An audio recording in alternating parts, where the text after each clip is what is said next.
Welcome back to Mr. Cursed. They say if you camp in the wrong spot in the Appalachians, you'll wake up somewhere else.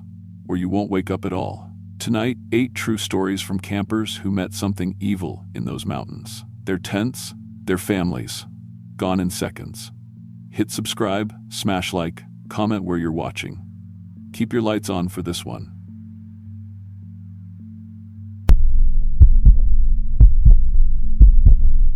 I'm 31, and I've been managing Smokey Joe's Diner for 8 years, long enough to know that people are predictable, that chaos can be controlled, and that there's always a logical explanation for everything. At least, that's what I believed until 3 weeks ago, when I learned that some things living in the Appalachian wilderness operate by rules so alien that human logic becomes not just useless, but dangerous. The mountains of Western Virginia have been calling to me since childhood.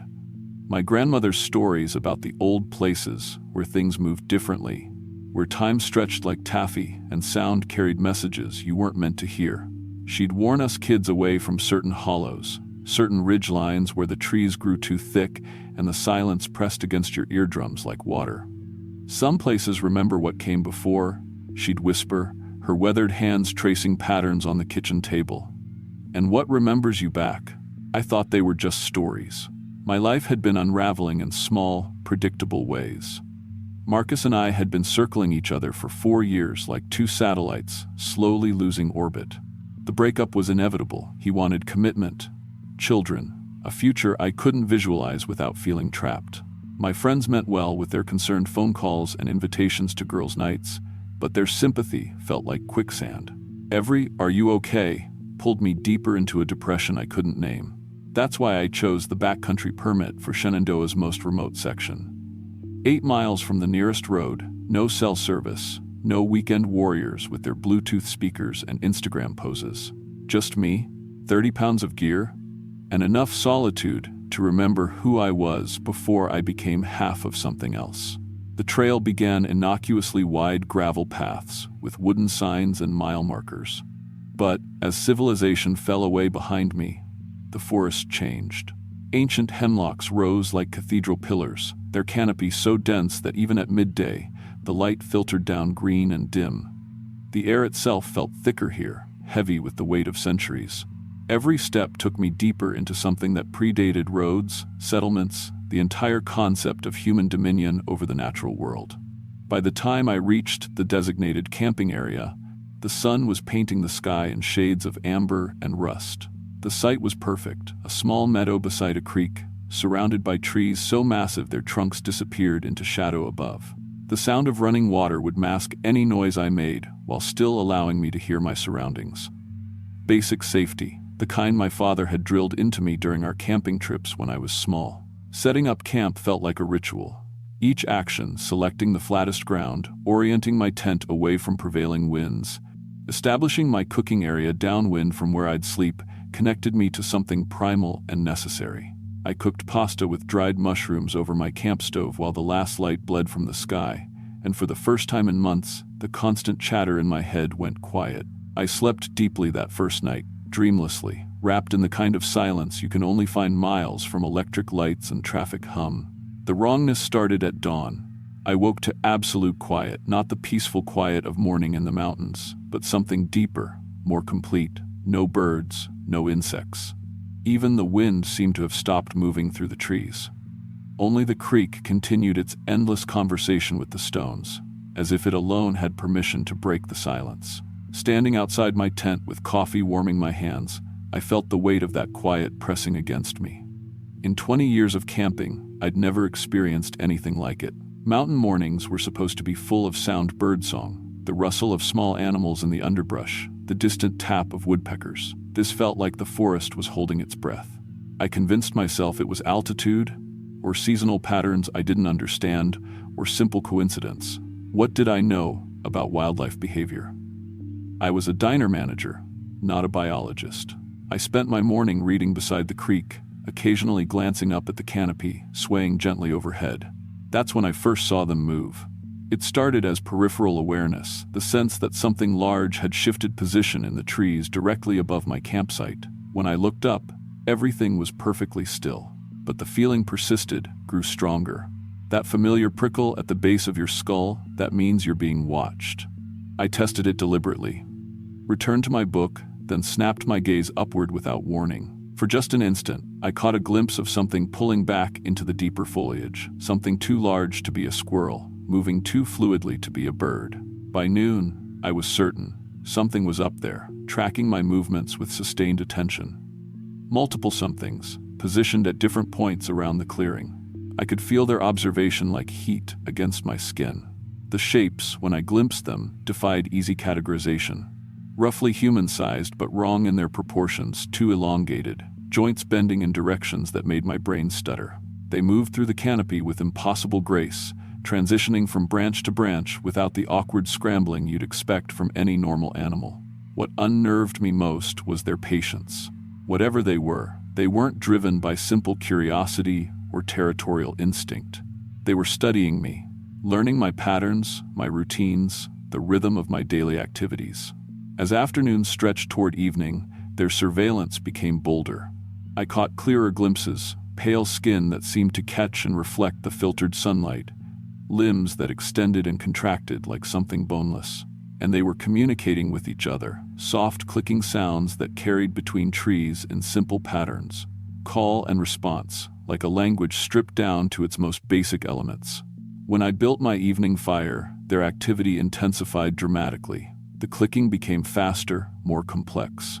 Branches creaked under shifting weight as bodies repositioned themselves around the perimeter of the clearing. Whatever light meant to them, it wasn't comfort. I grabbed my LED flashlight and aimed it up into the nearest tree.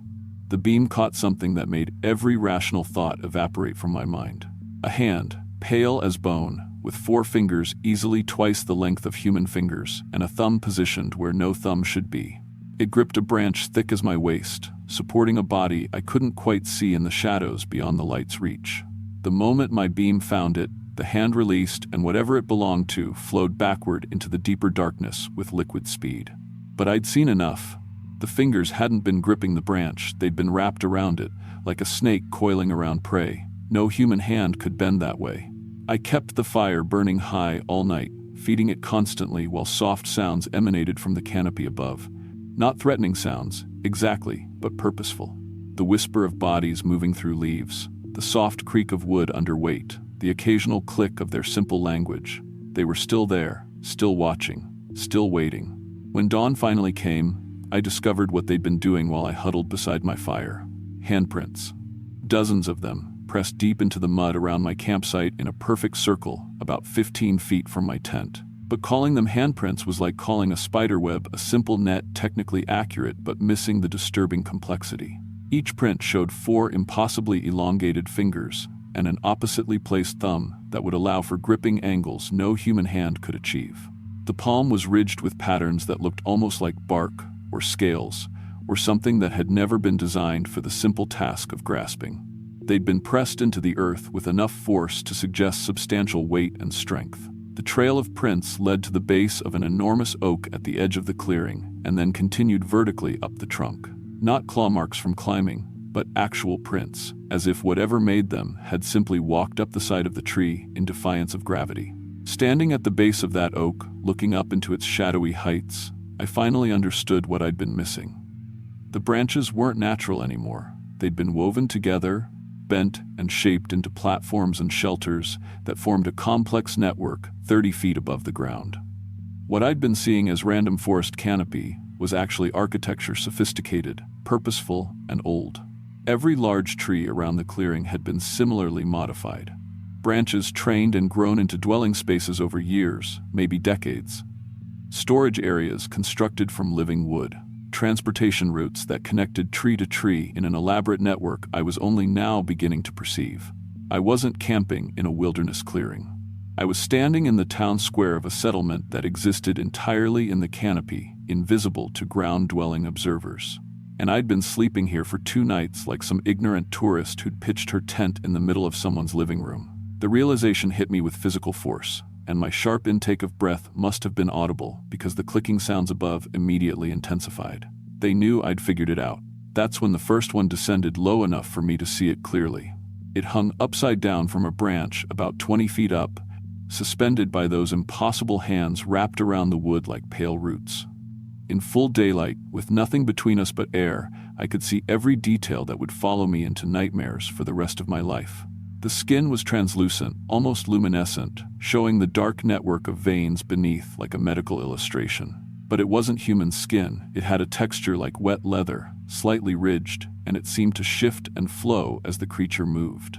The limbs were too long, too thin, jointed in places where human anatomy didn't allow for joints.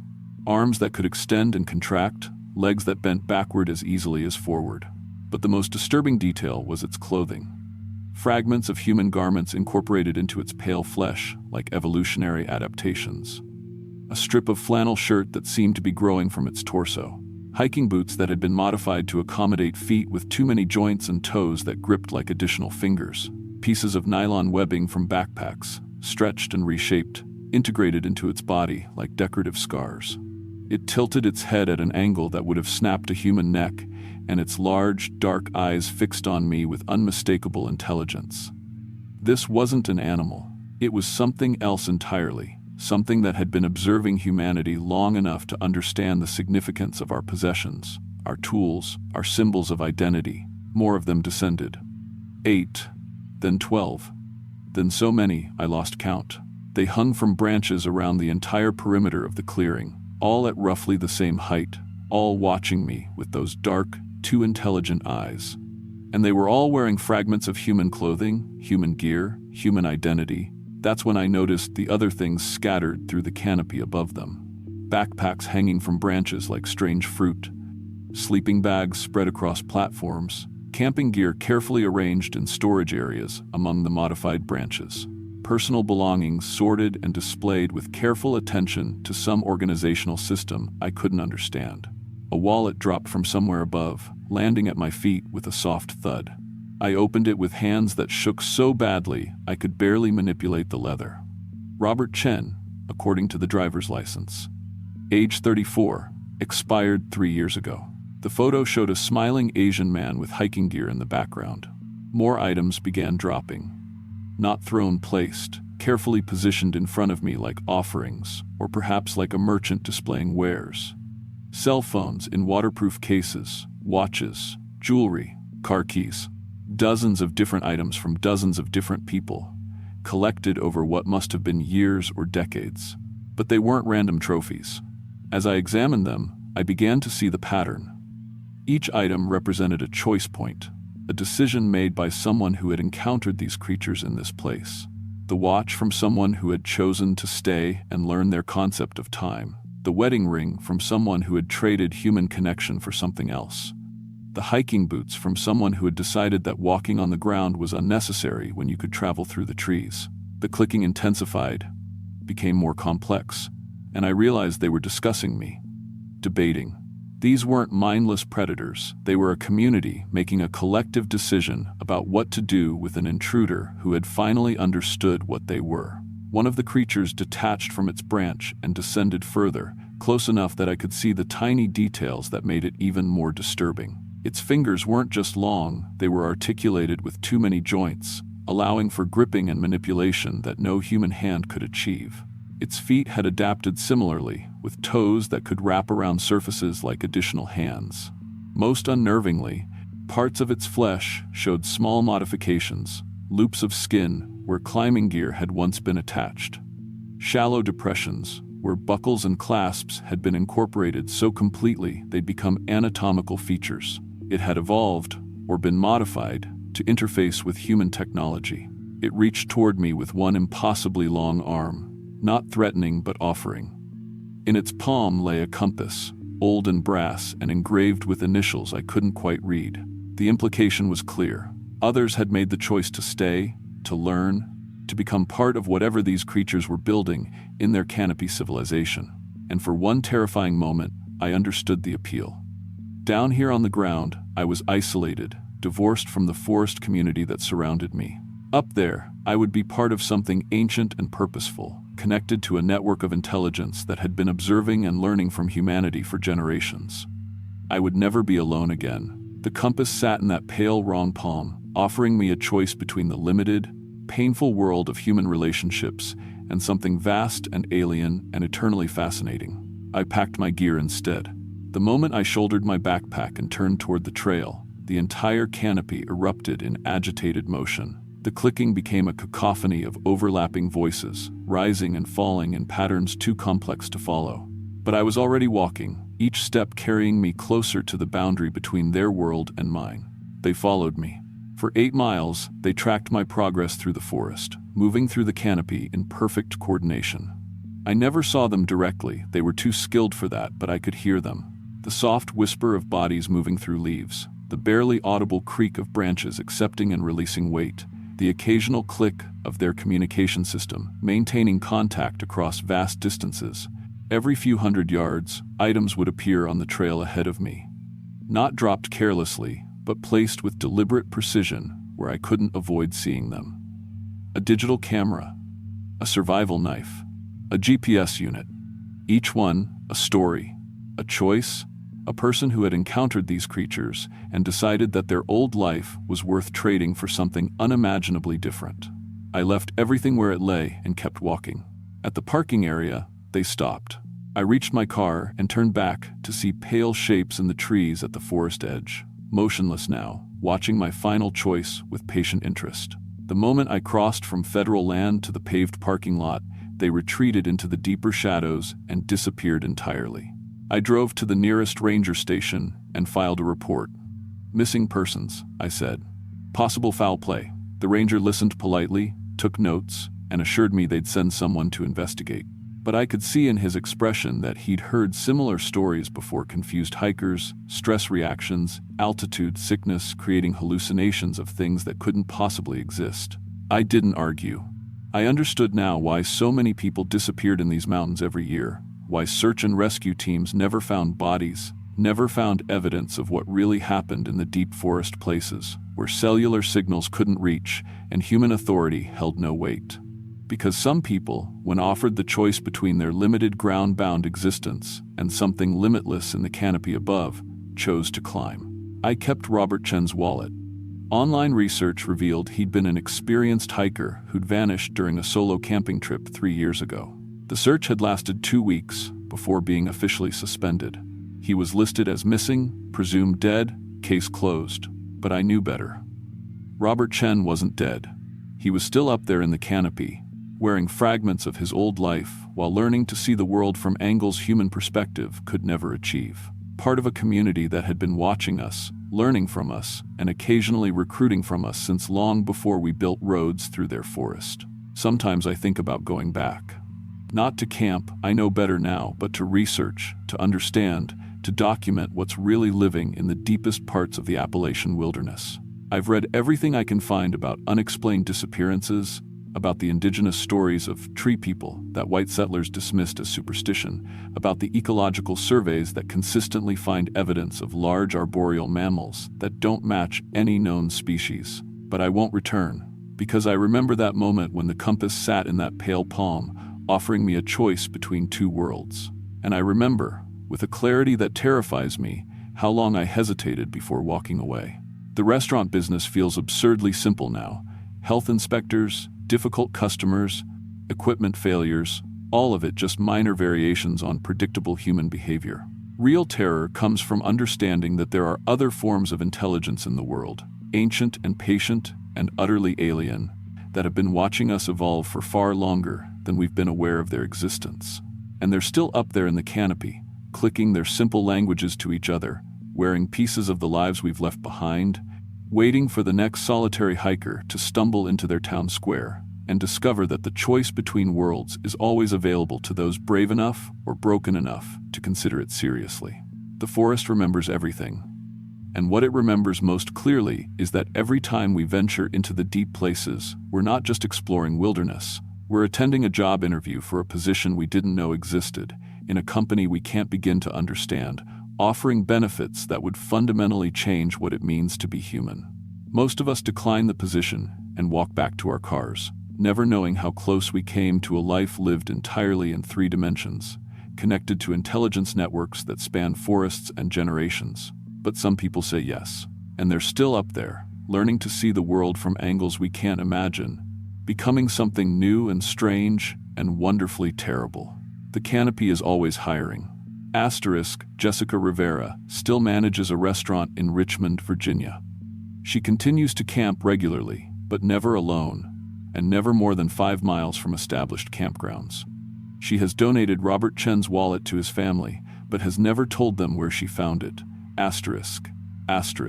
3 months after her encounter, a wilderness photographer captured what appears to be human figures moving through the canopy of old-growth trees in the George Washington National Forest. The images were dismissed as photographic artifacts by wildlife experts, but they remain posted on several cryptozoology websites. The missing person rate in Virginia's backcountry areas has remained consistent for the past decade. Approximately 12 unexplained disappearances per year, all involving experienced hikers camping alone in remote locations. According to Cherokee oral histories, the Tree People have been recruiting from ground-dwelling communities for over 400 years.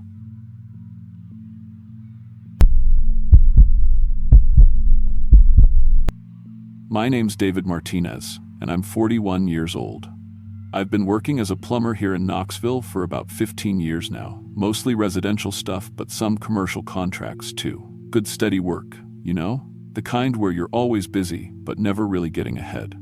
My wife Lisa teaches 2nd grade at one of the elementary schools downtown, and we've got 8-year-old twins, Emma and Jake.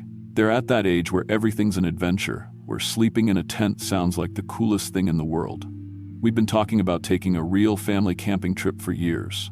Not the kind where you drive to a state park and camp 20 feet from your car with bathrooms and showers right there. I mean real camping, where you hike in and rough it for a few days. Lisa grew up doing that kind of thing with her dad before he passed, and she always talked about wanting to give the kids that experience. Problem was, I work about 60 hours a week during busy season, and by the time weekend rolls around, I'm usually too beat to do much more than fall asleep watching TV. But that spring, things finally lined up right. I'd just finished a big commercial job that paid really well. Lisa had spring break coming up, and the kids were old enough to handle a real camping trip without driving us crazy.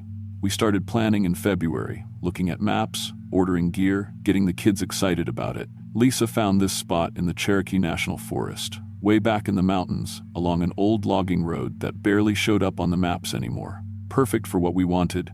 Total wilderness, no other people, just us and the woods. The drive up there took about 3 hours from Knoxville. We loaded up my old pickup with everything we'd need for 5 days. The big family tent I'd bought online, sleeping bags, camp stoves, enough food to feed an army. The kids were bouncing off the walls with excitement, asking every 10 minutes how much farther it was. Emma had packed her little notebook to draw pictures of animals, and Jake brought his collection of rocks he wanted to add to with mountain rocks. Lisa was navigating with an old Forest Service map because GPS doesn't work great up in those mountains. The paved road turned to gravel after about 20 miles, then to dirt, and finally to this rough track that was barely wide enough for the truck. Trees pressed in on both sides, and I had to dodge fallen branches and washouts from old storms. It felt like we were driving back in time, getting farther and farther from civilization with every mile. We found the spot Lisa had marked on her map just as the sun was starting to set behind the ridgeline. It was perfect, a little clearing beside a creek, surrounded by thick forest on all sides. The air smelled like pine and that clean mountain smell you can't get anywhere else. Complete silence, except for the water running over rocks and some birds settling in for the night. The kids immediately started exploring while Lisa and I set up the tent, their voices echoing off the trees as they found cool rocks and called out to each other. That first night was everything we'd hoped for. We cooked hot dogs over the fire, roasted marshmallows, told stories. The kids had never seen stars like that, no light pollution at all, just this incredible canopy of stars stretching from horizon to horizon. Emma tried to count them until she fell asleep in her chair, and Jake kept asking if we could live out there forever.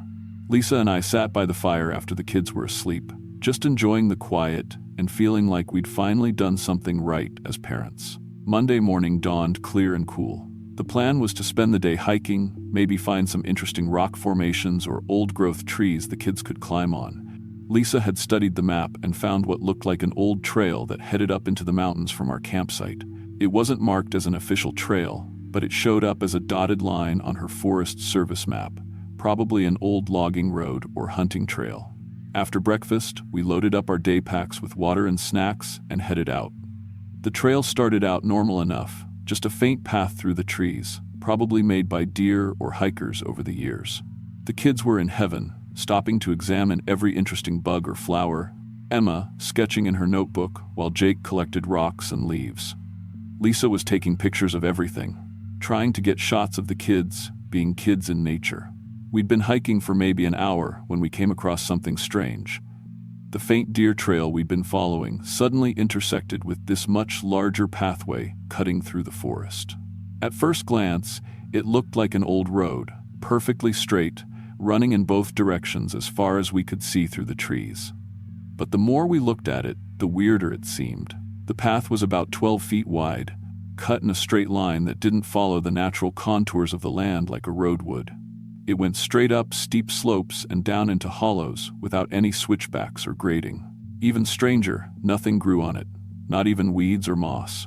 The soil was packed hard as concrete, like it had been compressed by enormous weight over many years.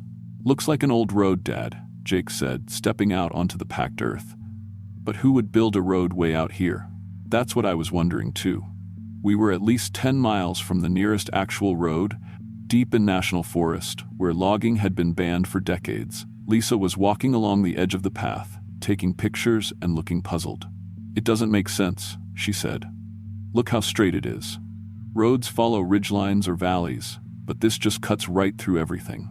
There was something else bothering me about the path, something I couldn't quite put my finger on. Then Lisa mentioned it. "Do you smell that?" she asked, wrinkling her nose. "It's like musky, animal smell." She was right. There was this organic smell hanging over the path, like the scent you get downwind from a zoo or a barnyard, but stronger, wilder. It reminded me of the smell you sometimes get in crawl spaces under old houses, where animals have been denning for years. We decided to follow the path for a while, see where it led. The kids thought it was the coolest thing ever, their own secret road through the mountains. Emma was making up stories about who might have built it, while Jake was looking for any clues about what kind of vehicles might have used it. But the more we walked, the more unsettled I became. The path showed no signs of human use at all. No tire tracks, no footprints, nothing you'd expect from a road or even a hiking trail. Instead, the hard-packed surface was covered with these deep scratches and gouges, like something with claws had been dragging heavy objects along it. About a quarter-mile down the path, Jake called out excitedly, "Dad, come look at this." He was crouched down beside what looked like footprints pressed into the hard earth. But they weren't human prints. These were huge, maybe 8 inches long, with 3 distinct toes ending in what had to be claw marks. The spacing between prints suggested whatever made them had to be enormous, way bigger than any bear. "What kind of animal makes tracks like that?" Emma asked, her voice getting a little smaller. I knelt down beside the prints, trying to make sense of them.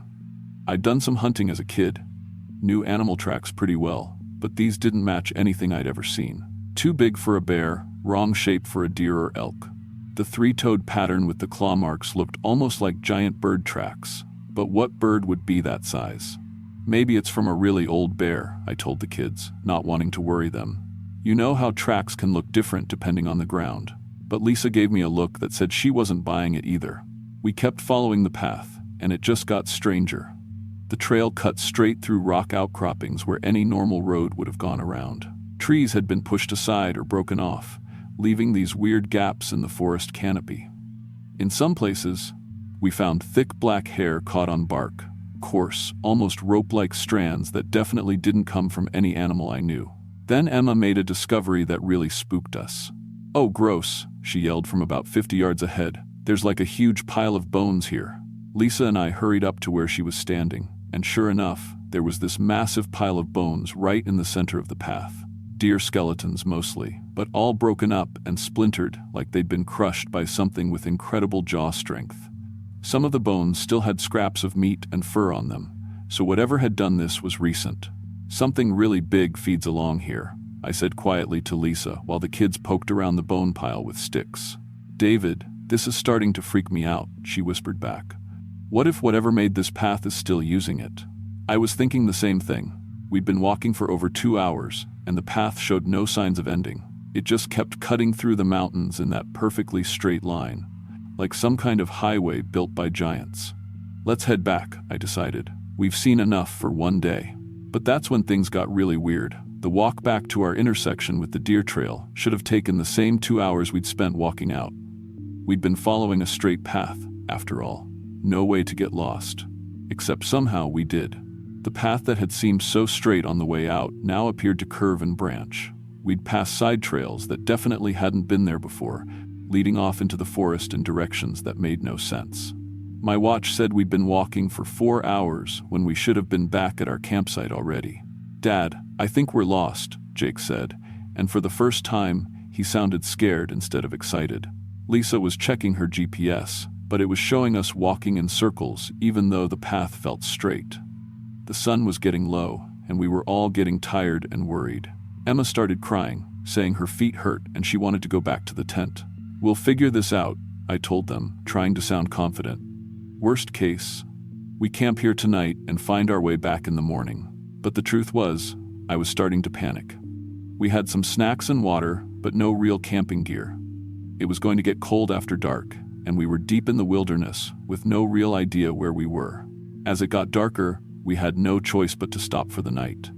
I gathered dead wood from the surrounding forest and got a fire going while Lisa tried to make the kids comfortable. We used our day packs as pillows and huddled together around the fire, telling stories and trying to keep spirits up. Around midnight, everything changed. I was the only one still awake, feeding wood to the fire and listening to the normal night sounds of the forest. Then, off in the distance, I heard footsteps. Not human footsteps, something much bigger, walking with a steady, rhythmic pace that made the ground vibrate slightly with each step. The footsteps were coming from the direction we'd originally walked, moving along the path toward our makeshift camp. As they got closer, I could hear other sounds, heavy breathing, and what sounded like something large being dragged along the ground. I gently shook Lisa awake and put my finger to my lips. Her eyes went wide when she heard the sounds getting closer. Through the trees, maybe 50 yards away, we could see something moving along the path. At first it was just a dark shape, but as it got closer to our fire, I could make out more details. It was walking upright on 2 legs, but it had to be at least 12 feet tall. Its head reached above the tree line, disappearing into the darkness above the canopy. The whole thing was covered in thick, dark fur, and its arms hung down almost to its knees, ending in hands with long, curved claws that scraped against the ground as it walked. But the most terrifying thing was what it was carrying. Slung over one massive shoulder was some kind of bundle, too big to be a deer, wrapped in what looked like hide or fur. The thing carried its burden without any apparent effort, like it weighed nothing at all. Lisa had covered Emma and Jake's faces, keeping them from seeing what was passing by our camp. I just sat there, frozen, watching this impossible creature walk past us on its ancient migration route. It never turned toward our fire, never acknowledged our presence at all. It just continued its steady pace down the path, its footsteps gradually fading into the distance. We didn't sleep the rest of that night. When dawn finally came, I walked over to where the thing had passed. The footprints were unmistakable, the same 3-toed tracks we'd been seeing all along the path, but fresh and deep in the soft earth beside our camp. But there were more tracks too, circling our sleeping area multiple times. Whatever it was had investigated us during the night while we slept, deciding whether we were a threat. The walk back to our original campsite took exactly 2 hours that morning. The path was straight again, no mysterious branches or curves. It led us right back to the deer trail intersection, like nothing had happened. We broke camp immediately. Didn't even stop for breakfast. Just threw everything in the truck and got the hell out of those mountains. The kids kept asking what we'd seen, but Lisa and I agreed not to tell them the truth. They were already traumatized enough by getting lost and sleeping in the woods. When we got home, I spent hours online looking up similar reports from the Cherokee National Forest. Turns out we weren't the first people to encounter something strange in those mountains. I found dozens of stories dating back decades. Hikers reporting massive bipedal creatures, strange straight paths through the wilderness, the sound of enormous footsteps in the night.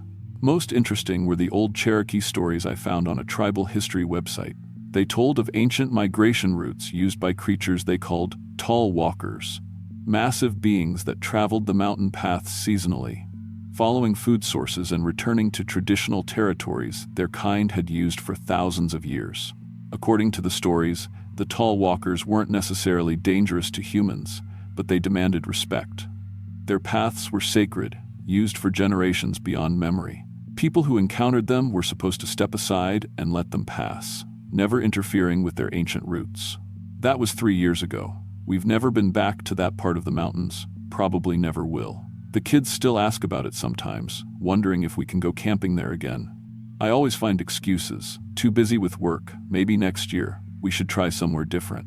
But sometimes, late at night when I'm lying in bed, I think about that thing we saw on the path, the way it moved with such purpose, following a route its kind had probably used since before humans ever set foot in those mountains. I wonder how many times people have stumbled onto those migration routes over the years, and how many were smart enough to just step aside and let the tall walkers pass. I also think about that bundle it was carrying. Too big to be a deer? Definitely too big to be human. But the shape was wrong for any animal I could think of. Sometimes I wake up in a cold sweat, remembering the way the thing had circled our camp, deciding what to do about the intruders on its ancient highway. We were lucky that night. Lucky it chose to let us go. I still work as a plumber, still live in Knoxville with my family, but I don't go camping in remote areas anymore.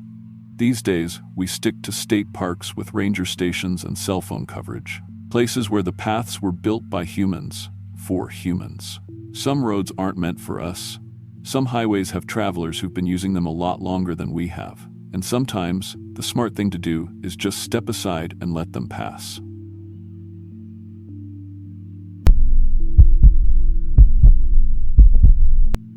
I'm 34 now, and I work supervising the loading dock at a distribution center outside Charleston. It's not glamorous work, but it pays decent and keeps me close to Tyler.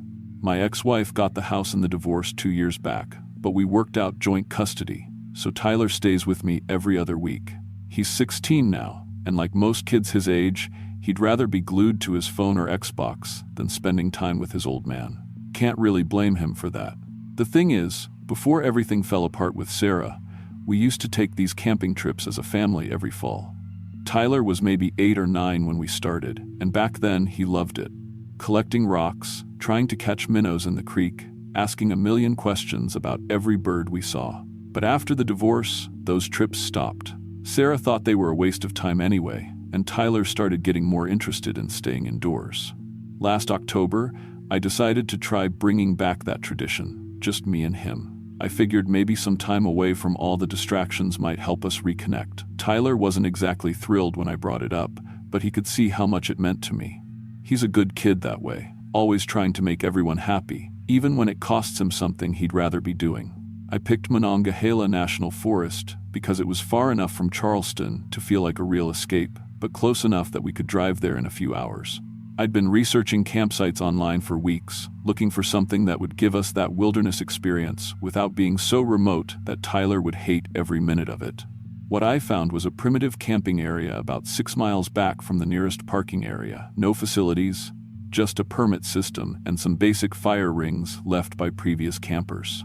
The drive up there was quiet at first. Tyler had his earbuds in, staring out the window at the mountains rolling past. But as we got deeper into the forest, he started pulling them out more often, asking questions about where we were headed. I could tell he was getting a little nervous about how isolated we were going to be. He'd never been camping without cell service before, and the reality of that was starting to sink in. We parked at the trailhead around 3 in the afternoon. The October air was crisp but not cold, perfect hiking weather. I'd packed light but efficient. A 2-person tent, sleeping bags rated for 30 degrees, enough food for 2 nights, water purification tablets, and a basic first aid kit. Tyler carried his own pack with his clothes and some snacks, and I could see he was actually getting a little excited about the hike once we got moving. The trail wound uphill through dense hardwood forest, mostly oak and maple, with their leaves just starting to turn. Tyler complained about the weight of his pack for the first mile, but then he found his rhythm. We saw a few other hikers heading back toward their cars, but once we passed the 2-mile marker, we had the trail to ourselves. The campsite was perfect. A small clearing next to a creek, with a fire ring made from local stones, and enough flat ground for our tent. Tyler actually seemed impressed when we got there. He helped me set up the tent without much complaining, and when we got our camp established, he sat by the creek for a while just listening to the water. That first evening was probably the best time Tyler and I had spent together since the divorce. We cooked hot dogs over the fire, and he started opening up about stuff at school. Problems with some of his teachers, drama with his friends, worries about college applications next year. I just listened and tried not to give too much advice. It felt like we were actually talking instead of just going through the motions of a father-son relationship. We stayed up later than I'd planned, feeding the fire and talking. Tyler even put his phone away without me asking, which felt like a small miracle. When we finally crawled into the tent, I was thinking this camping trip might actually accomplish what I'd hoped for. Saturday morning started off perfect too. The creek was running clear and cold, and Tyler was more awake than I'd seen him in months. We made coffee over the camp stove and ate granola bars while planning out our day. I was thinking we might explore some of the other trails in the area, maybe find a good spot for Tyler to try fishing. That's when he spotted the buck. "Dad, look how big that thing is." I followed Tyler's pointing finger and saw what he was looking at. Standing maybe 30 feet away, on the other side of the creek, was the biggest white-tailed deer I'd ever seen outside of a hunting magazine. It had to be a 12-point buck, with antlers that spread wider than my arm span. But what struck me most wasn't its size. It was how still it stood, how directly it was staring at us. Most deer, when they notice humans, either bolt immediately or freeze for a few seconds before bounding away. This buck just stood there, looking right at us with an intensity that felt almost like curiosity. Its ears weren't even twitched forward in the alert posture you'd expect. It just watched us with what looked like calm interest. "Why isn't it running?" Tyler whispered. That was exactly what I was wondering.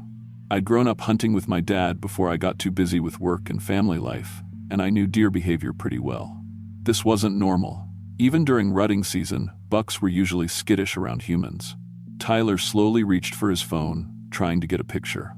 He held it up, and I could see him tapping the screen, but after a few tries, he made a frustrated noise.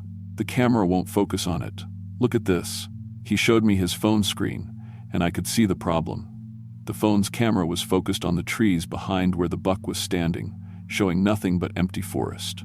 But when I looked up from the screen, the deer was still there, clear as day, still watching us. "Must be the lighting," I said, though I didn't really believe that. The morning light was clear and even.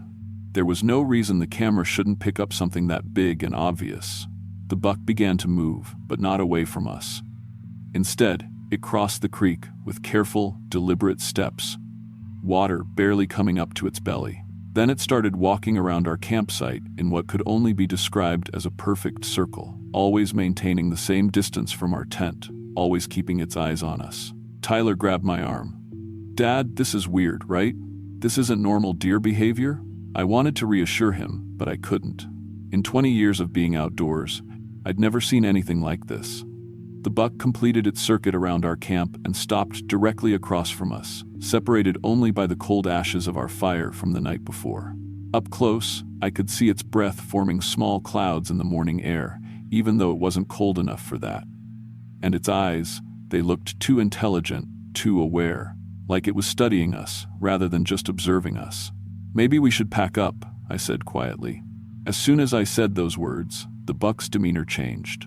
It stepped closer, lowering its head slightly so those massive antlers pointed more directly at us. It made a sound I'd never heard from a deer before, a deep, guttural grunt that seemed to come from its chest. Tyler pulled closer to me. "Dad, I don't like this." I didn't either, but I tried to stay calm. I picked up a few small rocks from near the fire pit and tossed them in the buck's direction, not trying to hit it but hoping to scare it off. The rocks landed a few feet in front of the deer, and it didn't even flinch. It just continued staring at us with those unnaturally bright eyes. "We're leaving," I announced, more to hear my own voice than because I thought the deer would understand. Tyler helped me get the gear packed up, but as we started moving toward our tent to roll up our sleeping bags, Tyler stumbled over one of the tent stakes I'd driven into the ground. He went down hard, and I heard him grunt in pain. "You okay?" "Yeah, just cut my hand on this rock." He held up his palm, and I could see a clean slice across the base of his thumb. It wasn't deep, but it was bleeding freely. A few drops hit the ground before I could get him a bandana to wrap around it. The buck moved immediately to where Tyler's blood had dripped onto the earth. It lowered its head and, with a tongue that seemed far too long for a deer, licked the ground clean. After that, everything changed. The buck's attention shifted completely to Tyler. It followed his every movement, ignoring me entirely. When Tyler moved to the left, the deer stepped left. When Tyler backed toward the creek, the deer advanced the same number of steps. Its eyes had taken on a faint glow that was visible even in the daylight, and its pupils were dilated like a predator's. "Dad," Tyler's voice was getting thin and shaky. "I feel weird." I looked at him more closely. His face was pale, and he was swaying slightly on his feet like he was dizzy. Weird how? Like, tired, really tired, and cold. It was a warm morning, probably close to 70 degrees already. There was no reason for him to be cold. I made the decision to abandon our gear and get Tyler out of there immediately.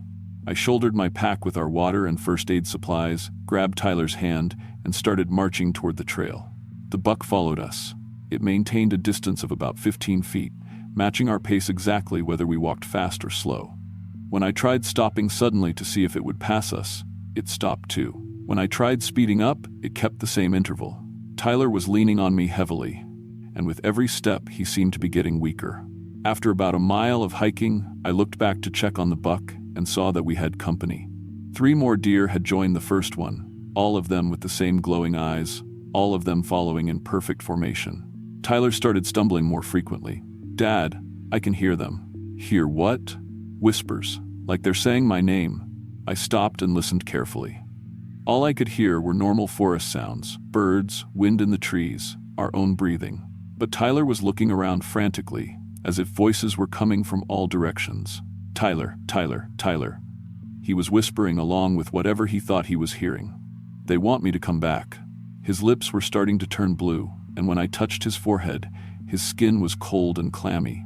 Whatever was happening to him was getting worse, and it seemed directly connected to the deer. I picked him up in a fireman's carry and started jogging down the trail as fast as I could manage. Tyler was a big kid, almost my height, and probably 160, but adrenaline gave me the strength to move faster than I should have been able to. The deer kept pace effortlessly. By the time I could see the parking lot through the trees, there were at least a dozen of them following us, all moving in the same coordinated formation, all with those same unnaturally bright eyes. Tyler had gone completely limp. His breathing was shallow and rapid, and his skin had taken on a grayish color that scared me more than anything else that had happened. As soon as I reached the edge of the parking lot, the deer stopped. They formed a line at the tree line, like there was an invisible barrier they couldn't cross. They stood there watching as I loaded Tyler into the truck, but they came no closer. I drove to the nearest hospital like my life depended on it, which I was pretty sure it did. Tyler was unconscious by the time we arrived, and when the emergency room staff took his vitals, they were baffled. "His blood pressure is dangerously low," the doctor told me. "His red blood cell count suggests massive blood loss, but we can't find any trauma, no wounds, no internal bleeding that we can detect. It's like something just drained him." They gave Tyler 2 units of blood and kept him for observation for 3 days. He recovered completely, but he had no memory of feeling sick or hearing voices. As far as he remembered, we'd had a great camping trip until he cut his hand, and then I'd overreacted and rushed him to the hospital for a minor injury. He did develop one lasting change, though. Tyler, who had never eaten meat rare in his life, suddenly started craving steaks cooked barely beyond raw. He'd order hamburgers bloody and beg me to cook his hot dogs barely heated through. When I asked him about it, he'd just shrug and say rare meat tasted better now. I never told him what really happened on that trail. I figure he's been through enough changes with the divorce and everything else. But I think about those deer constantly. I research stories online about similar experiences, and I've found more accounts than I expected of people encountering deer with too bright eyes and unnatural intelligence in Appalachian forests. The common thread in all these stories is blood. Something about human blood seems to create a connection that these, whatever they are, can use. And they're always particularly interested in young people. Tyler still asks me sometimes when we're going camping again. I always find an excuse to put it off. "Maybe next year," I tell him. Maybe when you're a little older. But honestly, I don't think we'll ever be going back to those woods. Some traditions aren't worth preserving, and some father-son bonding isn't worth the risk. Tyler's 17 now, and he started asking about getting his hunting license. He wants to learn to field dress deer and process his own meat. I keep finding reasons to delay those conversations too. Something tells me those deer are still out there, still following their own trails through those mountains, still looking for the next person foolish enough to spill blood on their territory. And something tells me Tyler's connection to them isn't completely severed. I just hope it never gets strong enough to call him back.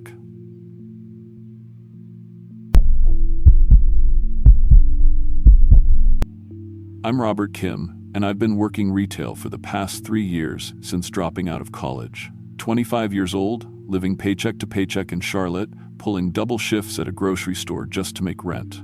My dad used to take me camping in the Appalachian Mountains when I was a kid, back before the cancer took him when I was 16. Those trips to Pisgah National Forest were about the only good memories I had left of him. Just me and him by a creek, fishing for brook trout and telling ghost stories around a campfire.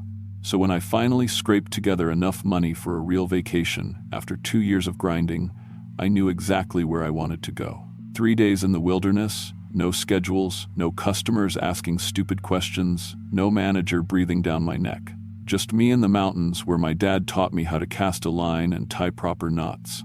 I'd been planning this trip for months, researching primitive camping spots in Pisgah where I could disappear completely. Found a spot on some old forestry maps, a clearing by Turtle Creek, about 40 minutes off the main highway via Forest Service roads. No amenities, no other campers, just pure wilderness. The kind of place where you could scream and nobody would hear you for miles. My coworkers thought I was crazy for wanting to camp alone, but I needed the silence. Working retail teaches you to hate people pretty quickly, and I was getting to the point where every customer's face looked like a threat. The isolation would be healing, I told myself, like therapy, but cheaper. Friday evening after my shift, I loaded my beat-up Honda with camping gear and drove into the mountains. The Forest Service roads were exactly as rough as I'd expected. Narrow, winding, barely maintained dirt tracks that hadn't seen grading equipment in years. My car's headlights carved weak tunnels through absolute darkness as I navigated by printout directions and old-school map reading. Finding the campsite took longer than expected. The forest seemed denser than my childhood memories, the trees pressing closer to the road like they were trying to swallow it completely.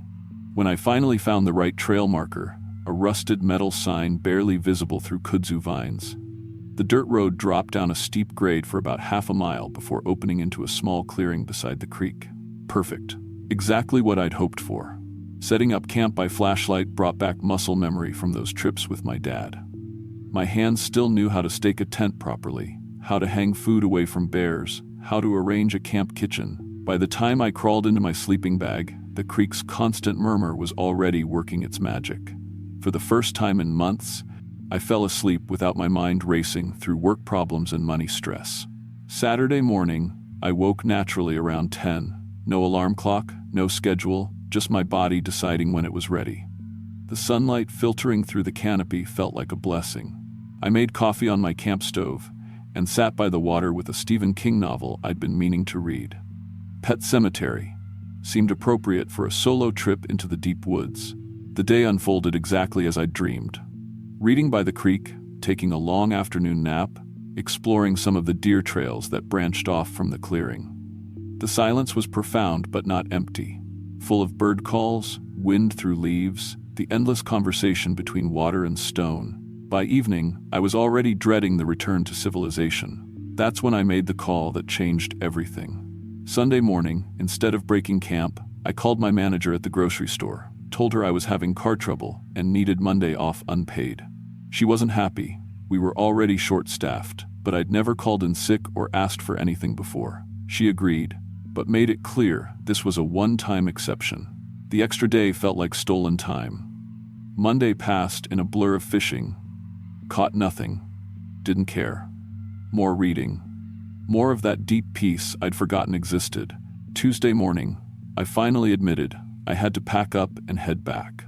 I had to be at work Thursday morning, which meant Wednesday driving home. But as I loaded my gear into the Honda Tuesday evening, something felt wrong with the light. The shadows were falling at the wrong angles, like the sun had shifted position when I wasn't looking. I checked my watch, 6:30 p.m., but the light looked more like late afternoon. Mountain valleys can play tricks with sunset timing, I told myself. Nothing to worry about. The drive out should have been simple. Just reverse Friday night's route, follow the Forest Service roads back to Highway 276. But after an hour of driving, I still hadn't reached the main road. The forest seemed deeper somehow, the roads twisting in directions that didn't match my memory or my printed directions.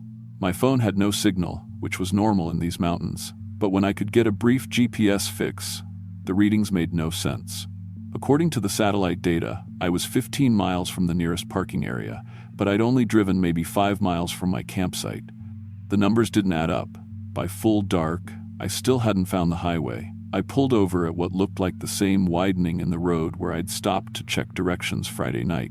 Set up camp again, told myself I'd figure it out in the morning. But sitting in my tent that night, listening to what sounded like the exact same creak, I couldn't shake the feeling that something fundamental was wrong with the geography here. Wednesday morning, I started early with fresh determination. I had my printed directions, my paper maps, compass bearings I'd taken when I first arrived. But every road I followed seemed to lead deeper into wilderness instead of out towards civilization. Forest Service roads that should have intersected the main highway just kept branching into more Forest Service roads, like some kind of infinite tree of possibilities that never reached a trunk. By Wednesday afternoon, my gas tank was nearly empty, and I was fighting real panic. I'd been driving for 6 hours and hadn't seen a single sign of the outside world. No power lines, no cell towers, no other vehicles. Even worse, the forest itself seemed to be changing. The trees looked the same species, but their arrangement felt different, like someone was rearranging a familiar room while I wasn't looking. Then I made the discovery that broke my understanding of reality. Following what my compass insisted was a due north bearing back toward the highway, I came around a familiar bend and saw my campsite. The clearing, the creek, even my tent still set up exactly as I'd left it Tuesday morning, except I had packed it. I distinctly remembered folding it, carrying it to my car, loading it in the trunk, but there it was. Same blue dome tent, same spot by the water, guy lines staked with the exact knots my father had taught me. I sat in my car for 20 minutes, engine running, staring at what had to be my campsite but absolutely could not be my campsite. Finally, I got out and walked over to the tent. Same brand, same model, and when I unzipped the door, my sleeping bag was laid out inside with the same wrinkle pattern I remembered from Tuesday morning. This was when I first understood I wasn't dealing with ordinary wilderness navigation problems. Thursday morning, or what my watch claimed was Thursday morning, though the sunlight felt wrong again, I woke up inside the tent with no memory of deciding to sleep there. My car was parked exactly where I'd left it, but the gas gauge now read full. That was impossible. I'd been running on fumes the night before. I checked my phone for the date and time. It showed Saturday, September 14th, the day I'd originally arrived. But that was 5 days ago. I'd been here for nearly a week. I turned the phone off and back on. Now it showed Tuesday, September 17th. Off and on again.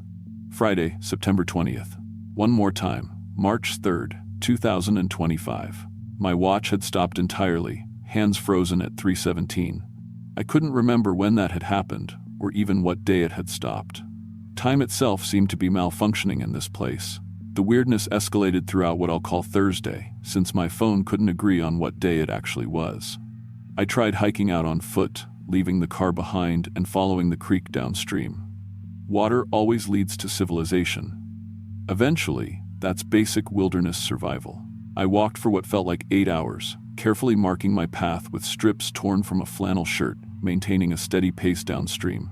As the sun was setting, or maybe rising, the light quality was impossible to read. I found myself approaching a familiar clearing from the opposite direction I'd started walking. My campsite, with my tent, approached from the south instead of the north. The fabric strips I'd been using as trail markers were gone, like they'd never existed. The food situation became genuinely disturbing. I'd packed enough supplies for 3 days, but no matter how much I ate, my cooler stayed at the same level. Every morning, I'd wake up to find the same can of beans, the same granola bars, the same half-empty bottle of water, like my supplies were resetting overnight along with everything else. I started keeping detailed journals, documenting every anomaly, every impossible thing that happened. But every morning the pages would be blank again, no matter what I'd written the day before. I tried hiding pages in different locations around the campsite. They'd vanish overnight, leaving no trace they'd ever existed. Days began blending together until the concept of sequential time became meaningless. I'd wake up, sometimes feeling like I'd slept for hours, sometimes like I'd just closed my eyes, and have no idea if it was morning or afternoon or even the same day. The sun's position gave no reliable clues. Sometimes it would be high overhead at what felt like dawn, sometimes setting at what should have been midday. But the worst discovery was that I was becoming invisible to the outside world. I'd see other hikers occasionally, passing through the area on trails I couldn't locate. Day hikers with expensive gear, backpackers with week-long loads, even what looked like a family with small children. I'd run toward them, shouting, waving my arms, even throwing rocks to get their attention. They'd walk right past like I wasn't there, like I'd become a ghost haunting my own campsite. One afternoon, or morning, or evening, time had lost all meaning. I saw a search and rescue team pass within 50 yards of my tent. Orange shirts, radios crackling, dogs on leashes. They were clearly looking for someone. I screamed until my throat was raw, jumped up and down, even ran directly at the lead searcher. He walked right through me like I was made of air. That's when I understood the true horror of my situation. I wasn't just lost in space, I was lost in time. Somehow, this clearing existed outside normal reality's flow, and I'd become trapped here like an insect in amber. The campsite was my own personal purgatory, an endless loop of the same peaceful weekend that had become an eternal prison. I stopped trying to escape after that. What was the point? Every road led back to the same clearing. Every hike returned to the same tent. Every morning reset to the same impossible supplies and blank journal pages. I developed a routine, reading the same Stephen King novel, though I never seemed to progress beyond page 127. Fishing in the creek, never catching anything but somehow not caring. Writing in journals that would be erased by morning. The peace I'd come here seeking became a torment. Perfect silence, perfect solitude, perfect weather, forever. No challenges, no growth, no change, just existence without progression, like being buried alive in paradise. I started to forget my life before the forest. My apartment in Charlotte, my co-workers, my manager, who was probably furious that I'd never come back from my car trouble. They felt like characters from a movie I'd seen long ago. The only real things were the tent, the creek, and the growing certainty that I would spend eternity reading the same page of the same book. Weeks passed, or maybe years. Time had no meaning when every day was identical. I aged without aging, lived without living, existed in a state of suspended animation that was more terrifying than death, because at least death would be change. Then, one morning, I woke up choking on plastic tubing. Hospital room, fluorescent lights, a nurse adjusting an IV drip, the sounds of machines beeping, people talking in hallways, life continuing in linear time like it was supposed to. The doctor said I'd been found by search and rescue after being missing for 4 days. Severe dehydration, mild hypothermia, found unconscious beside Turtle Creek, mumbling about time loops and invisible people. Classic symptoms of acute wilderness psychosis brought on by isolation and dehydration. They had medications for this, therapy programs, rational explanations that made everyone feel better. But I know what I experienced. I lived in that temporal trap for months, maybe years. I felt every day of that endless repetition, every morning of waking up to blank journal pages and impossible supply refills. The doctor showed me my phone's GPS tracking history. It confirmed I'd only been missing 4 days, never straying more than a half mile from my original campsite. But those 4 days contained eternities. I've never been camping since. Never even driven through mountain country. I quit both jobs and moved to a city apartment where I can see streetlights and hear traffic 24 hours a day. The constant noise and light reassure me that time is moving forward, that reality is functioning normally, that I haven't slipped back into that placeless, timeless clearing where nothing ever changes.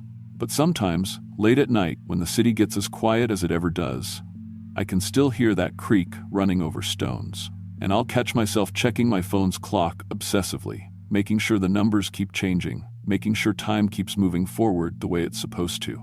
Because part of me never left that clearing. Part of me is still there, trapped in an eternal camping trip, reading page 127 of Pet Sematary for the 10,000th time, living the same peaceful day forever and ever, while the rest of reality continues without me. The worst part isn't that it happened. The worst part is how much I miss it. Sometimes, when work gets stressful or bills pile up, or life feels particularly meaningless, I remember that perfect peace.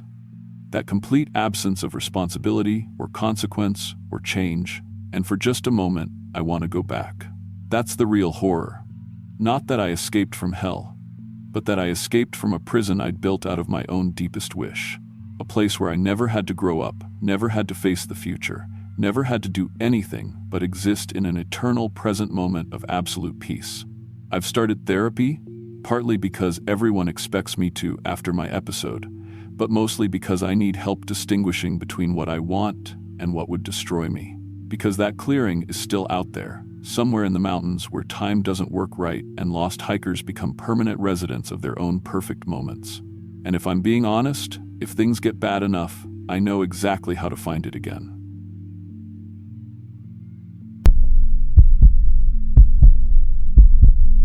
My name's Jessica Rivera, and I was 28 when I learned why the old-timers in these mountains warn you to never camp alone. I'd been managing Rosie's Diner in Richmond for 3 years, working doubles most weeks, barely seeing sunlight except through grease-stained windows. When my boyfriend Marcus decided our 4-year relationship was holding him back from his potential and moved out while I was pulling a 16-hour shift, I knew I needed to get away from everything for a while.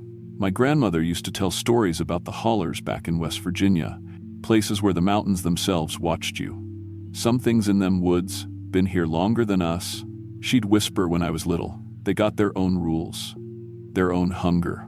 I always thought she was just trying to scare me into staying close to home. Now I know she was trying to warn me. I found this campground online called Whispering Pines, tucked way back in the Blue Ridge Mountains near a place called Bone Hollow. The reviews were mostly good, though a few mentioned strange sounds at night and feeling watched. I figured that was just city people getting spooked by normal forest noises. After years of Richmond traffic and restaurant drama, the idea of strange sounds actually appealed to me. The drive up was beautiful in that October way that makes you understand why people write poetry about dying leaves. But as I got deeper into the mountains, I started noticing things that didn't quite sit right. Road signs that pointed to towns that didn't appear on my GPS. Billboards for businesses that looked like they'd been abandoned for decades. And the radio kept cutting in and out, picking up fragments of what sounded like old-time mountain music, mixed with voices speaking in dialects I couldn't quite place. Whispering Pines sat at the end of a winding dirt road that seemed to go on forever. The office was just a little wooden shack with a hand-painted sign, and the woman behind the counter looked like she'd stepped out of a 1,950 seconds photograph. Her name tag said Dottie, and she had these pale blue eyes that seemed to look right through me. "You camping alone, honey?" she asked, and there was something in her voice that made me hesitate before answering. "Yes, ma'am. Just need some quiet time to think." Dottie studied me for a long moment, then pulled out an old ledger book instead of using the computer on her desk. "Site 13 should suit you just fine," she said, writing my information in careful cursive. "Gets real peaceful back there. Most folks find exactly what they're looking for." The way she said it made my skin crawl a little, but I chalked it up to mountain eccentricity and took the hand-drawn map she offered. Site 13 was perfect. Tucked back in a grove of ancient hemlocks, far enough from the main campground that I couldn't hear other campers. The silence was so complete it felt like stepping into a church. I set up my tent as the sun filtered through the trees in golden shafts, cooked a simple dinner on my camp stove, and opened a bottle of wine. For the first time since Marcus left, I felt like I could actually breathe. That first night, I slept deeper than I had in months. No car horns, no sirens, no upstairs neighbors stomping around. Just the kind of profound quiet that makes you realize how much noise you live with in the city. I woke up Saturday morning feeling more like myself than I had in weeks. It was around 9 when I first heard the humming. Not the electronic beeping from the original story, but something much more unsettling. A low, melodic humming that sounded almost human, but not quite. It was coming from somewhere deeper in the woods, drifting through the trees like smoke. The melody was hauntingly beautiful and completely unfamiliar, yet somehow it felt like something I'd heard before in dreams. At first, I thought it might be another camper, maybe someone doing morning meditation or just enjoying the acoustics of the forest. But as I listened more carefully, I realized the voice, if it was a voice, was sustaining notes far longer than any human could manage. And there was something underneath the melody, a rhythmic pulsing that seemed to match my heartbeat. I followed the sound deeper into the woods, leaving the marked trails and pushing through thick undergrowth. The hemlock forest gradually gave way to older trees, massive oaks and chestnuts that looked like they'd been growing since before Europeans set foot in these mountains. The humming grew stronger as I walked, and I began to notice other sounds layering underneath it. Whispers in a language I didn't recognize, the soft sound of footsteps that stopped whenever I stopped. After about 20 minutes of hiking, I found the source. In a clearing surrounded by ancient trees stood a circle of smooth stones, each about waist high and covered in symbols that looked like they'd been carved by hand. In the center of the circle was a depression in the earth, perfectly round and so deep I couldn't see the bottom. The humming was coming from the hole. As I approached the stone circle, the humming stopped abruptly. The silence that followed was so complete it felt oppressive, like the forest itself was holding its breath. I should have left right then. Every instinct I had was screaming at me to turn around and walk away. But there was something hypnotic about those carved stones, something that made me want to get closer and see what was down in that hole. I knelt at the edge of the depression and looked down. The walls were smooth stone, disappearing into blackness below. But as my eyes adjusted, I began to see shapes moving in the depths, pale, writhing forms that might have been roots or might have been something else entirely. That's when I heard my name, Jessica. The voice came from the hole, soft and sweet like my grandmother's voice when she used to sing me lullabies. Jessica, come closer. I leaned forward, drawn by that familiar voice, and that's when I saw her, or thought I saw her. My grandmother's face, looking up at me from impossible depths, her mouth moving in silent words. She looked exactly as she had when I was 7 years old, before the cancer took her, before she became bedridden and hollow-eyed. Come home, baby girl, the voice whispered. Come home to us. I was reaching toward the hole before I realized what I was doing, my hands stretching out toward that beloved face in the darkness. It was only when my fingers touched empty air that the spell broke and I jerked backward, heart pounding. The face in the hole wasn't my grandmother anymore. It was something else wearing her features, something with too many teeth and eyes that reflected light like an animal's. The thing smiled at me with my grandmother's mouth, and when it spoke again, the voice was layered with harmonics that made my bones ache. Soon, it whispered. Very soon. I ran, crashed through the underbrush like a spooked deer, branches tearing at my clothes and face. I didn't stop running until I reached my campsite, and even then I couldn't shake the feeling that something was following me through the trees. That night, the humming started again, just after sunset. But this time, it wasn't coming from the direction of the stone circle. It was coming from all around my campsite, a chorus of voices harmonizing in that same impossible melody. And mixed in with the humming were other sounds, footsteps circling my tent, whispers in that strange language, and occasionally, the sound of my name being called in voices I recognized but couldn't place. I tried to rationalize what I'd experienced. Maybe there was some kind of acoustic phenomenon in that clearing, a natural resonance that created auditory hallucinations. Maybe the stress of my breakup and the isolation of camping alone had triggered some kind of breakdown. But when I closed my eyes, I could still see that thing wearing my grandmother's face, and I knew in my bones that whatever I'd encountered wasn't natural. Sunday morning, I packed up my gear as quickly as I could and headed for the campground office. I needed to get out of there, but I also felt compelled to warn Dottie about what I'd found. Maybe other campers had reported similar experiences, but when I reached the office, it was abandoned. The door was unlocked and swinging in the breeze, and the inside looked like it had been empty for years. Dust covered everything, spiderwebs filled the corners, and the old ledger book where Dottie had written my information was nowhere to be found. I checked my phone to call for help, but there was no signal. There had been 2 bars when I'd arrived Friday afternoon, but now the phone showed nothing, not even emergency service availability. My car wouldn't start. The engine would turn over but immediately die, like something was choking off the fuel. I popped the hood and found something that made my blood freeze. Someone had carved those same symbols from the stone circle into my battery casing. The metal was still warm to the touch, as if the carving had been done recently. That's when I heard the humming again, coming from the woods around the office. But this time, I could make out words in the melody. They were singing my name over and over in that harmony of impossible voices. I grabbed my backpack and started walking toward the main road, figuring it was about 5 miles to the nearest town. But as I walked, I began to notice that the landscape wasn't matching my memory of the drive-in. Roads that should have been there were missing. The highway markers pointed to towns I'd never heard of. And everywhere I went, those symbols were carved into trees, scratched into road signs, painted on abandoned buildings. The worst part was the people I started encountering as I got closer to what should have been civilization. They looked normal enough from a distance, but as they got closer, something was wrong with their faces. Their features were slightly too symmetrical, their smiles too wide, their eyes too bright, and when they spoke, it was in that same harmonic voice I'd heard from the hole. "Going somewhere, Jessica?" asked a man at a gas station that shouldn't have existed. His face was a perfect blend of every man I'd ever known. A little bit Marcus, a little bit my father, a little bit my high school boyfriend.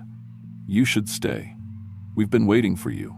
I ran again, this time down a side road that led deeper into the mountains. But no matter which direction I went, I kept encountering more of them.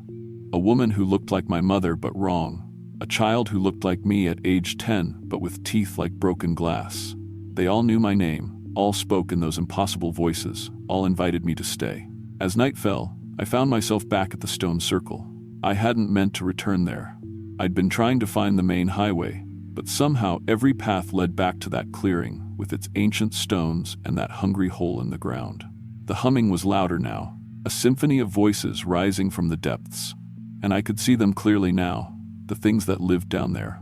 They weren't wearing familiar faces anymore. They were showing me what they really were.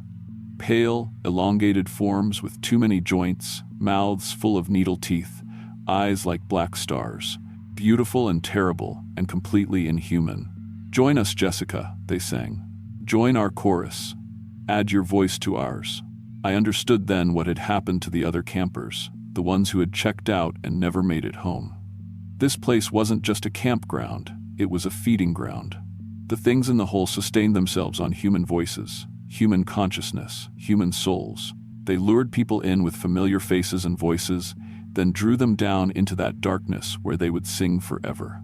But I also understood something else. My grandmother's stories about the mountains hadn't been folklore, they'd been warnings passed down from people who'd survived encounters like this. And she'd taught me more than just scary stories. She'd taught me the old songs, the protective melodies that mountain people had used for generations to ward off things that shouldn't exist. I started singing, not their hypnotic humming, but an old hymn my grandmother had taught me when I was little. "Shall we gather at the river?" I sang, my voice shaking but clear. The beautiful river." The humming stopped immediately. The pale things in the hole recoiled as if burned, their harmonies dissolving into discordant shrieks. I kept singing as I backed away from the circle, putting the ancient words between me and whatever lived in that darkness. "Gather with the saints at the river that flows by the throne of God." The symbols on the stones began to glow with a sickly light, then crack and crumble. The trees around the clearing withered and fell. The hole itself began to collapse, folding in on itself like reality was healing a wound. I sang my way through the forest, following the melody like a path. Every time I faltered, the humming would start up again behind me, urging me to stop, to turn around, to add my voice to theirs. But I kept singing my grandmother's hymns until I reached a road that looked real, that led to a town with normal people who didn't know my name. The sheriff who found me wandering along Highway 60 said I'd been missing for 4 days, though I only remembered 2. They found my car in the parking lot of a motel 60 miles away, with no explanation for how it had gotten there. The Whispering Pines campground wasn't in any official records. The land where I thought it had been was listed as privately owned wilderness, uninhabited for decades. But sometimes, when I'm driving through the mountains and the radio cuts out, I can still hear them singing, still calling my name in harmonies that shouldn't be possible, and I know they're still down there in their hole, waiting for the next lonely soul to follow their melody into the dark. I moved back home to stay with my parents after that. I couldn't handle being alone anymore, especially not in quiet places. My family thinks I had a breakdown after my relationship ended, and maybe that's partly true. But I know what I experienced in those mountains. I know what's still out there, humming in the dark, wearing the faces of everyone we've ever loved. I don't camp anymore. Hell, I barely go outside after sunset, and I teach my grandmother's songs to anyone who'll listen, because you never know when you might need something older and stronger than whatever's calling your name from the shadows.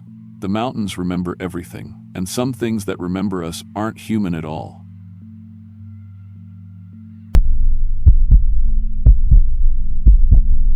I'm Angela, 31, and I work the ICU at University Hospital in Louisville. What I'm about to tell you happened 3 years ago, but I still wake up some nights hearing my own voice calling to me from places I've never been. It started when my friend Sarah texted our old nursing school group chat. We'd all scattered after graduation, Sarah doing pediatrics in Lexington, Michelle in emergency medicine up in Cincinnati, Diana working trauma ICU down in Nashville. 2 years of 12-hour shifts and barely keeping our heads above water had turned our tight group into occasional birthday texts and liked Instagram posts. Girls trip, Daniel Boone National Forest. No phones, no drama, just us. Sarah had already picked the spot, a primitive camping area deep in the Kentucky mountains where cell towers couldn't reach, and the nearest road was a 30-minute hike through old-growth forest. The drive down from Louisville took me through country I'd never seen before. Real Appalachian wilderness, where the mountains fold into each other like sleeping giants and the trees grow thick enough to swallow sound. My GPS lost signal 15 miles before the turnoff, leaving me following Sarah's hand-drawn map down progressively smaller roads until I was bouncing along a gravel track that barely qualified as one lane. The camping area was a small clearing carved out of forest that felt older than anything I'd ever seen. Trees so massive I couldn't wrap my arms around them, their canopy so dense that even in broad daylight, everything had a green, underwater quality. Sarah, Michelle, and Diana were already there. Their tents set up in a rough triangle around a stone fire ring that looked like it had been built by the CCC back in the 1930 seconds. Seeing them again felt like coming home. Sarah still had that infectious energy that had gotten us through pharmacology exams. Michelle looked more confident now, the kind of sharp-eyed competence you develop in emergency medicine. Diana was quieter, but working trauma ICU will do that. You learn to read people quickly and speak carefully. We set up my tent to complete the square and built a fire as the sun started dropping behind the mountains. That first night was perfect.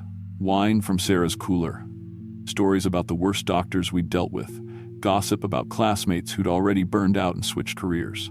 Michelle told us about the patient who'd tried to perform surgery on himself after watching YouTube videos. Diana described holding the hand of a car accident victim while his family said goodbye. Sarah talked about being the one to tell parents their child had cancer. We were all different people than we'd been in school. Harder in some ways, but with a bone-deep understanding of what mattered. The fire crackled, the wine made everything funnier than it should have been, and for the first time in months, I felt like myself again. I woke up Saturday morning to Diana shaking my tent. "You've got to see this sunrise," she whispered. The mountains were painted in layers of pink and gold, mist rising from valleys so deep they looked bottomless. We made coffee on Sarah's camping stove and planned our day. A 5-mile loop trail that supposedly led to an overlook with views clear to Tennessee. The trail started easy, winding through forest floor carpeted with decades of fallen leaves. The trees here were enormous, ancient oaks and maples that had been growing when Kentucky was still a frontier territory. Everything smelled like earth and decomposition and something else, something wild and green that I couldn't name. 2 miles in, the trail started climbing seriously. The trees grew closer together, blocking out more of the sky. We were laughing and catching up, not paying enough attention to our footing. That's how Michelle caught her foot on a root hidden under the leaves. She went down hard, her ankle twisting with a sound like breaking kindling. We all rushed over. One look told us it was bad, not broken, but swollen, and already turning purple. Michelle tried to stand and immediately sat back down, swearing creatively. "You guys need to go back for the first aid kit," she said through gritted teeth. "I've got anti-inflammatories back at camp, and we need to get this wrapped properly." Sarah and Diana were the fastest hikers. They could make the round trip in under an hour if they moved fast. I volunteered to stay with Michelle. Partly because my hiking boots were giving me blisters, partly because none of us wanted her sitting alone in these woods with a bad ankle. "Our tops," Sarah promised, already shouldering her day pack. "We'll bring everything: ibuprofen, elastic bandage, ice packs from the cooler." Diana squeezed my shoulder. "Keep her off the ankle. We'll be back before you know it." I watched them disappear around a bend in the trail, their voices fading into the forest sounds. Michelle and I settled in to wait. She propped her foot up on my pack, and we shared a water bottle while she tried not to wince every time she moved. The woods were peaceful in that deep, heavy way old forests get. Birds calling in the canopy, the occasional rustle of a squirrel or chipmunk. We talked about random things, comparing horror stories from our different hospitals, gossip about people from school we'd lost touch with. Normal stuff. 23 minutes later, we heard Sarah's voice. It came from deeper in the forest, off to our left where no trail existed. "Angela, we need help over here." Her voice carried that edge of panic I'd heard in the ICU when a patient was crashing. Michelle and I looked at each other. "Sarah?" I called back. "Where are you?" "Over here, hurry." The voice was definitely coming from the woods. Maybe 100 yards off the trail, through trees so thick I couldn't see more than 50 feet in any direction. I helped Michelle to her feet. "Maybe they found a shortcut back to camp," I said, though that didn't make sense. "Or maybe Diana got hurt too." We started making our way toward Sarah's voice, me supporting most of Michelle's weight as we picked through the underbrush. The forest floor was treacherous. Fallen logs hidden under leaves, holes between roots that could twist an ankle, thorny vines that caught our clothes. "Sarah!" I called out every few steps. "Keep talking so we can find you." "This way! Hurry!" The response always came from just ahead of us, just out of sight through the trees. After 10 minutes of struggling through the undergrowth, I was starting to get worried. We should have found them by now, or at least gotten close enough to see them. The voice kept leading us deeper into trackless forest, always staying just ahead. "I need to rest," Michelle panted. We found a massive oak she could lean against while catching her breath. That's when we heard Diana's voice, coming from a completely different direction. "Sarah's hurt, she fell in a ravine." Diana sounded terrified, which wasn't like her. In 3 years of nursing school and 2 years of trauma work, I'd never heard Diana panic, but her voice was coming from at least 100 yards to our right, completely opposite from where we'd been hearing Sarah. "Diana," I shouted. "Where are you? We can't see you." "This way. Follow my voice." I stared at Michelle, who was looking into the forest with growing alarm. "How did they get so far apart?" she whispered. That's when it clicked. We'd been following Sarah's voice for 15 minutes, crashing through forest thick enough that we could barely see 20 feet ahead. If Sarah had really been that close, we should have found her by now. And if Diana was hurt enough to fall in a ravine, how was she calling to us from the opposite direction? "Stay right here," I told Michelle. But as soon as I said it, both voices started calling at once. "Angela, we're coming to get you." Sarah's voice from the north. "Don't move, we can see you." Diana's voice from the south. Michelle grabbed my arm hard enough to leave bruises. "Those are coming from opposite directions," she whispered. "That's impossible." We stood frozen, listening as both voices continued, calling to us with completely contradictory instructions. Sarah was telling us to come toward her. Diana was telling us to stay put. Both voices sounded exactly like our friends, but the things they were saying couldn't both be true. Then it got worse. More voices joined in, multiple Sarahs calling from different parts of the forest, 3 or 4 Dianas, all saying different things. The voices began overlapping, creating a chorus of our friends' voices echoing through the trees from every direction. "Angela, we need help over here." "Michelle, can you walk?" "This way." "No, this way. We found the trail. We're lost. Hurry. Stay there." Michelle was shaking now. "Listen to how they're talking," she said quietly. "Really listen." She was right. The voices sounded like Sarah and Diana, but there was something subtly wrong with the speech patterns. Like hearing a recording of someone trying to imitate your friends. The pitch was right, the basic vocal characteristics were right, but the rhythm and inflection were just slightly off. Then the voices turned cruel. "Angela, remember that patient you let die because you were too slow with the crash cart?" That was Sarah's voice, sweet and conversational, but Sarah would never say something like that, ever. And the incident it was referring to, a code blue I'd been too late getting to during my first month, was something I'd never told anyone about. "Michelle, your mom called your hospital looking for you yesterday. She thinks you're using again."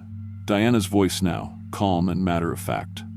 But Michelle's mother had been dead for 6 years, and Michelle had never had a drug problem.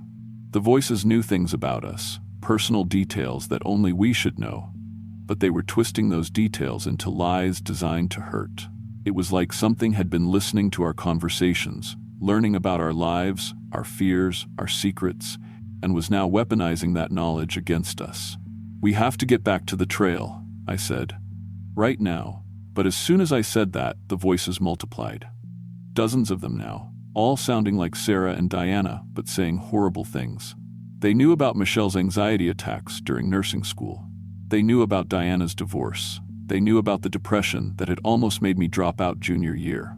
And they were using every piece of personal information like a scalpel, cutting at our insecurities and fears. We started moving as quietly as possible, me supporting Michelle as we tried to retrace our steps through the underbrush. But the voices followed us, seeming to come from the trees themselves. Sometimes they'd repeat fragments of conversations we'd had the night before around the campfire, but twisted and wrong. Other times they'd say things that sounded like our friends, but contained information that wasn't true. The worst part was how patient they sounded. Like whatever was making those voices had all the time in the world to lead us deeper into the forest, to pick apart our friendship and our sanity piece by piece. It took us nearly an hour to find the trail again.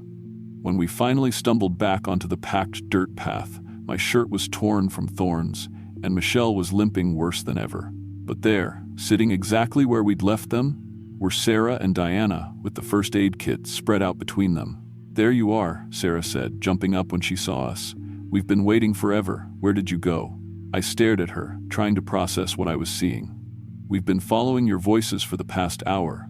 You were calling for help." Sarah and Diana exchanged confused looks. "We never called for help," Diana said slowly. "We went straight back to camp, got the supplies, and came straight back here. We've been sitting here for maybe 20 minutes. We never left the trail," Sarah added. "And we haven't said a word to each other, except to check what supplies we had." Michelle collapsed onto a fallen log, exhausted and shaken. "But we heard you, both of you, calling from the forest." I tried to explain what had happened, the voices leading us in circles, the contradictory directions, the cruel personal attacks. Both Sarah and Diana just looked more confused and concerned. "We would never say things like that to you," Diana said quietly. "You know that, right?" That's when we heard it. From deep in the forest behind us came our own voices, clear as day, having the exact conversation we'd just finished. "There you are. We've been waiting forever. Where did you go? We've been following your voices for the past hour. You were calling for help. We never called for help." Our conversation played back to us, word for word, in our exact voices, but coming from empty forest. The four of us went dead silent, listening to ourselves talk. But it wasn't just a recording. The voices had the same intonations, the same emotional undertones, even the same slight echo from the clearing we were standing in. "Pack everything," Sarah whispered. "Right now." We half-carried Michelle back to camp and threw our gear into our cars with a speed that would have impressed our old drill sergeant nursing instructor. The whole time, fragments of our conversations drifted out of the forest around us. Not just from that day, but from the night before. Our voices discussing work, family, relationships, all perfectly reproduced but coming from trees and shadows. As we loaded the last of our gear, I heard my own voice coming from the forest, clear as if I was standing next to myself. The woods were peaceful in that deep, heavy way old forests get. That was something I'd thought to myself earlier, while we were waiting for Sarah and Diana to get back. I'd never said it out loud. We drove away in convoy, Sarah leading since she knew the roads best. In my rearview mirror, I could see the forest growing smaller, but I swear I could still hear our voices echoing from the trees, getting fainter but never quite disappearing. None of us talked much on the drive home. What was there to say? That something in those mountains had learned our voices perfectly and used them to hunt us? That it knew things about our lives we'd never shared with anyone? I did some research when I got back to Louisville. The Daniel Boone National Forest sits on land that was sacred to the Cherokee long before white settlers arrived. There are stories in the old records about voice thieves, spirits that could perfectly mimic human speech to lure people off safe paths. Families would hear deceased relatives calling to them from the forest. Children would follow their parents' voices deeper and deeper into the woods until they disappeared entirely. The Park Service has records going back to the 1,940 seconds of people reporting voices calling to them from empty forest. Hikers who followed familiar voices off marked trails and were found days later, dehydrated and disoriented, with no memory of how they'd gotten so far from where they started. A few were never found at all. We've stayed close since that weekend, but we've never gone camping together again. Sometimes, one of us will text the group asking if anyone else has been having dreams about voices calling their name. We all have them. I still work the ICU, still live in Louisville, but I don't hike alone anymore, and I pay careful attention to voices calling from empty spaces. Because I've learned that just because something sounds exactly like someone you trust, doesn't mean you should follow it into the dark. And sometimes, late at night when I'm walking to my car after a shift, I hear my own voice calling to me from dark places. It knows my name, knows my fears, knows exactly what to say to make me want to follow it. But I never do, because I remember that patient hunger in those voices in the forest, the way they seem to feed on our confusion and fear. Whatever lives in those mountains is still out there, still learning, still calling to people with voices that sound like home. And it's getting better at it.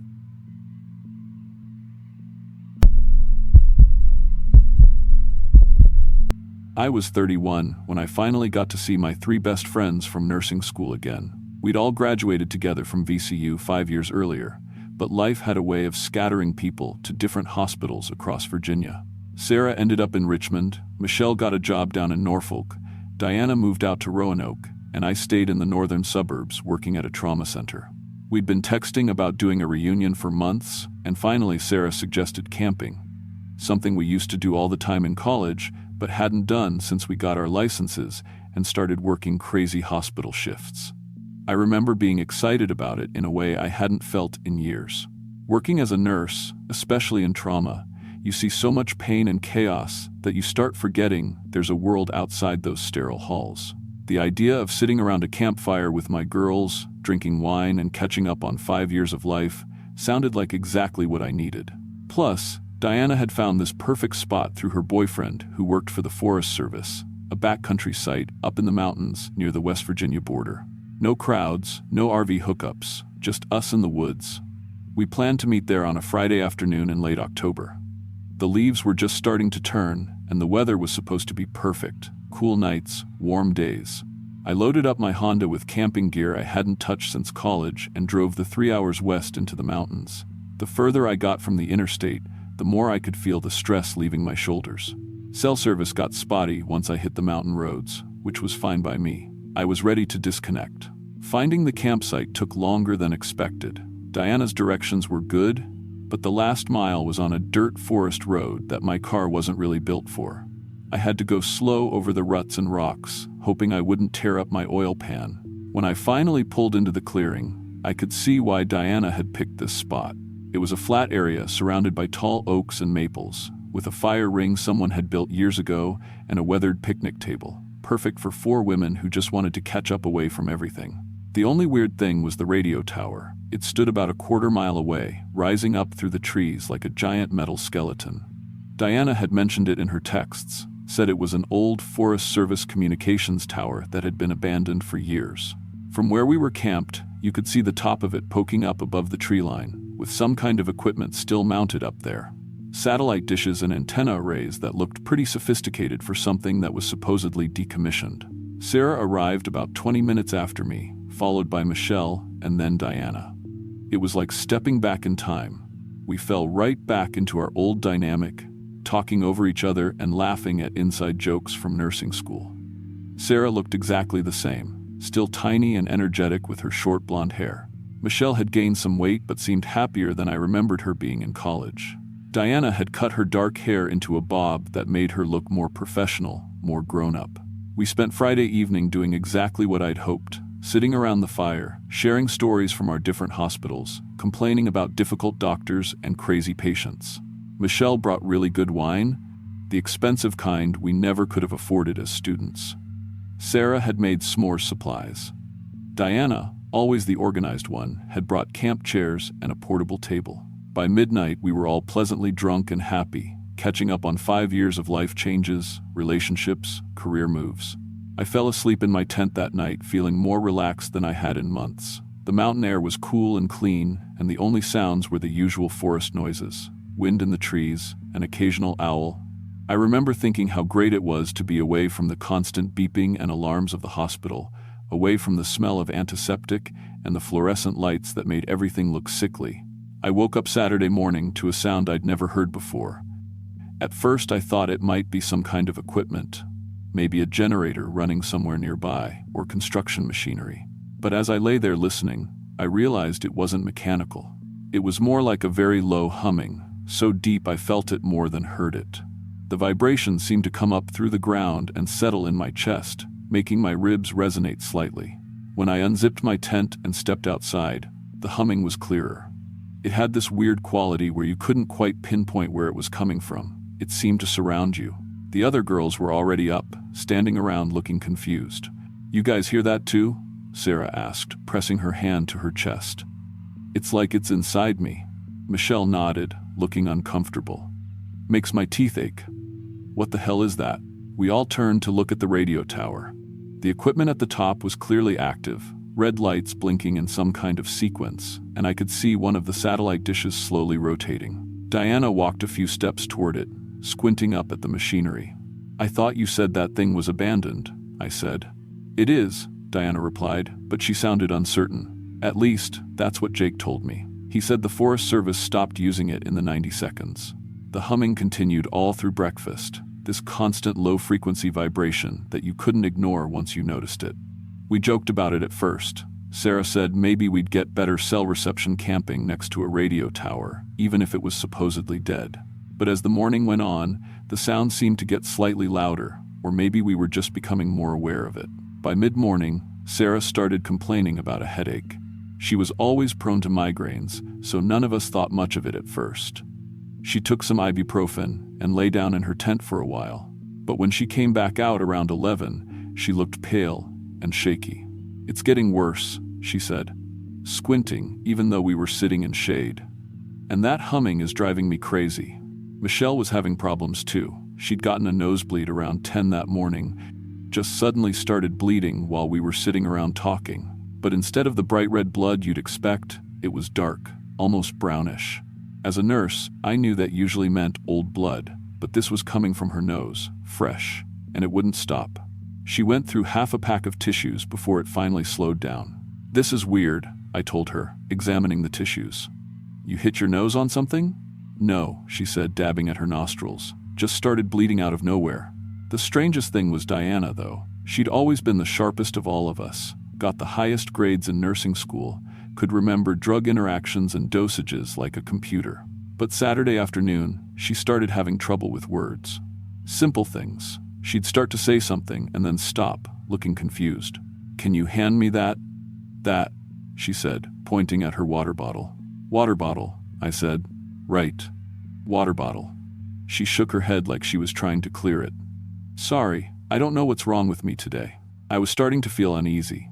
As nurses, we were all trained to recognize symptoms, and what I was seeing in my friends looked neurological. Sarah's worsening headache, Michelle's abnormal bleeding, Diana's word-finding problems, they could all point to increased intracranial pressure. But that didn't make sense unless they'd all been exposed to something. The humming from the tower kept getting louder as the day went on. By late afternoon, it wasn't just a vibration you felt in your chest anymore. It was an actual audible sound, a high-pitched whine underneath the low rumble. And the tower equipment was definitely more active.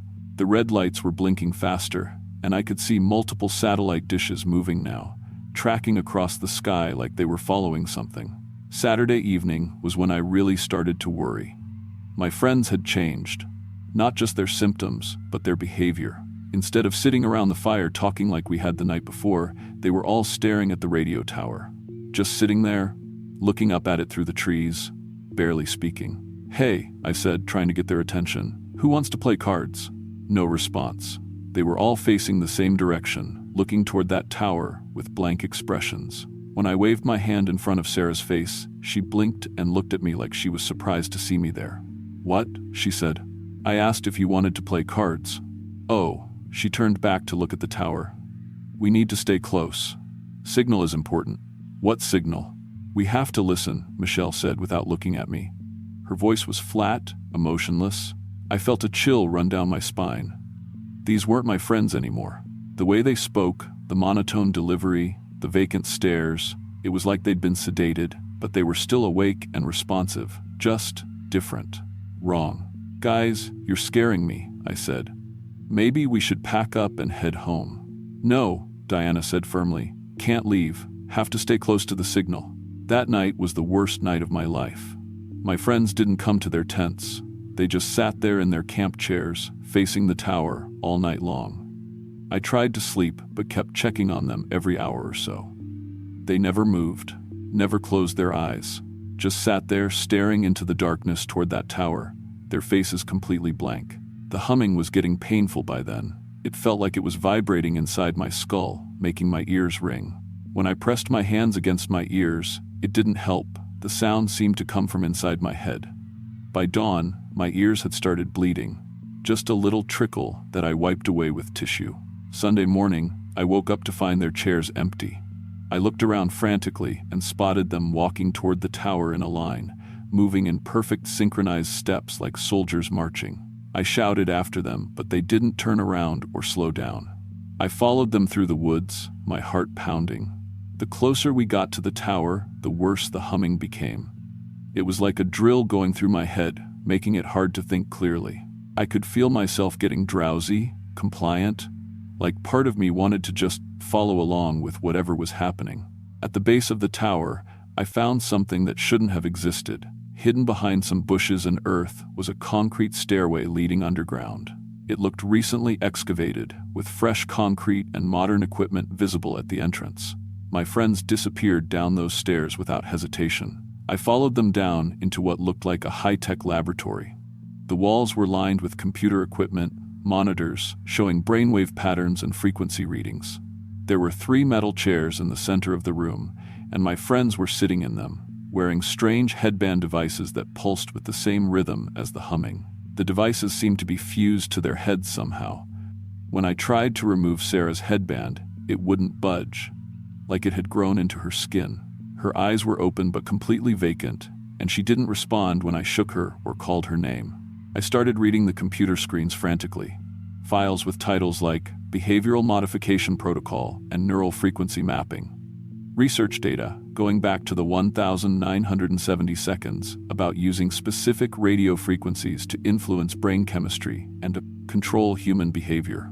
The project was supposed to have been shut down in the 1980 seconds. But clearly someone had been continuing the work.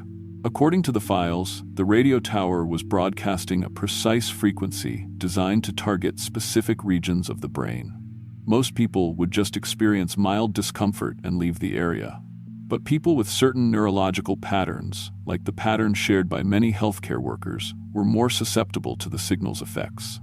We'd essentially walked into an invisible trap. I realized I was partially affected too. The drowsiness was getting stronger, and part of my mind was telling me to just sit down in the empty 4th chair and let the signal take over. It would be easier than fighting. But seeing my friends like that, empty, hollowed out, turned into programmable drones, gave me the anger I needed to fight back. I grabbed a metal chair and started smashing the computer equipment. Alarms started blaring immediately, and an automated voice announced, "Containment breach in progress." Initiating lockdown protocol. The underground facility began sealing itself. Heavy doors started sliding shut, cutting off escape routes. I grabbed my friends' hands and dragged them toward the stairs, using all my strength to pull their limp bodies up toward the surface. Just as we cleared the underground entrance, the headband devices fell away from their heads, like the signal had been cut. All 3 of them immediately collapsed unconscious, but they were breathing normally. I managed to get them back to our campsite and loaded into my car. The drive to the nearest hospital was the longest 3 hours of my life, checking constantly to make sure they were still breathing. The doctors couldn't find anything wrong with them. No head trauma, no signs of drug use, no neurological damage. They'd lost about 24 hours of memory, couldn't remember anything from Saturday morning until they woke up in the hospital Sunday evening. The official diagnosis was unexplained syncope, probably caused by dehydration and altitude. I never told anyone the real story. Who would believe it? Even my friends don't remember what happened. They think we had a great camping trip and are already talking about doing it again next year. Sometimes I catch them staring off into space with that same blank expression, but it only lasts a few seconds before they snap back to normal. I've done some research since then, quietly, carefully. That radio tower is still listed as abandoned in all official records. But I found references to the research program buried in declassified documents, something called Project Mindbridge that was supposedly terminated in 1987. Supposedly. I don't camp anymore. Don't even like being away from populated areas for too long. And I've developed this habit of testing radio frequencies when I'm somewhere new, just to make sure I'm not walking into another trap. Because now I know that some signals aren't meant to communicate with machines. Sometimes they're meant to reprogram people.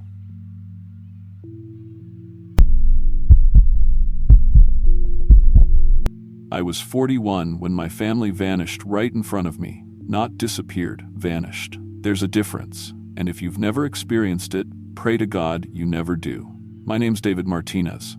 I've been a plumber for 18 years, working the kind of brutal 60-hour weeks that turn your hands into leather and your back into a question mark.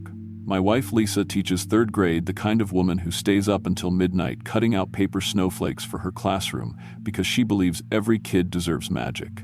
Our twins, Emma and Jake, were 8 years old that September. 8 years old and growing up faster than I could keep track of, which is why I finally agreed to Lisa's camping idea. 1 week, she'd begged me for months. Just 1 week where you're not crawling under someone's house and I'm not grading spelling tests. The kids have never even seen the Milky Way, Dave. She had this way of making me feel guilty about providing for our family, but she was right. I was missing their childhood, watching it slip by in 12-hour shifts and emergency weekend calls. Shenandoah seemed safe enough, a real campground with bathhouses and park rangers, not some backwoods survival situation. Lisa spent weeks planning, buying a tent big enough for 4 people, camp chairs that folded into carrying bags, even a special cooler that supposedly kept ice for a week.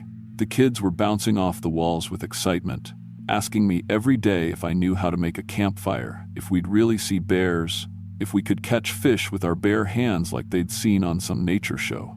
The drive up from Mechanicsville took 3 hours, winding through mountains that seemed to lean closer to the road the deeper we went. By the time we reached the campground, the sun was starting to hang low behind the ridgeline, casting everything in that golden green light that makes the Appalachians look like something from a fairy tale. Our site was number 8, tucked back against the tree line with a clear view across a small valley to the opposite ridge. Setting up camp took longer than expected. The tent instructions might as well have been written in ancient Greek, and Lisa kept correcting my interpretation of insert pole A into grommet B, while the kids ran circles around us, high on mountain air and freedom. But once we had everything in place, tent, camp, kitchen, under a blue tarp, chairs arranged around a ring of blackened stones, it looked like a real home. Temporary, but real. That first night was perfect. We cooked hot dogs on sticks over a fire that took me 4 tries and half a newspaper to get going properly. The kids roasted marshmallows until their faces were sticky with sugar and wood smoke. When full darkness fell, the stars came out like someone had shaken glitter across black velvet. More stars than I'd ever seen from our suburban backyard. Lisa and I sat by the dying coals after the kids crashed in the tent, holding hands like teenagers, talking about dreams we'd put on hold for mortgages and car payments. "This is what they'll remember," Lisa whispered, watching sparks float up toward the Milky Way. Not the house or the stuff. This, I believed her. For one perfect night, I believed her completely. The campground had a gentle rhythm. Most sites were occupied by retirees in RVs or young couples with expensive hiking gear, everyone keeping a polite distance. The camp host, Bill, stopped by Tuesday morning to check on us, grizzled old mountain man with knowing eyes who'd been working these hills for 30 years. He gave us a hand-drawn map of the best family trails, warned us about a black bear with cubs that had been spotted near the creek, and told us the weather would hold clear through the weekend. "Y'all picked a good time," he said, squinting up at the sky. "Most folks cleared out after Labor Day. You'll have the place mostly to yourselves." He paused, studying our campsite with an expression I couldn't quite read. "Site 8's got a good history. Peaceful. Some places in these mountains, well, some places collect trouble.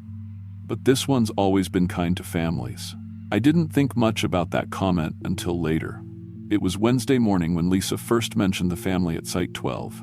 I was rebuilding our fire from last night's ashes, coaxing life back into barely glowing coals, when she came back from the bathroom looking puzzled.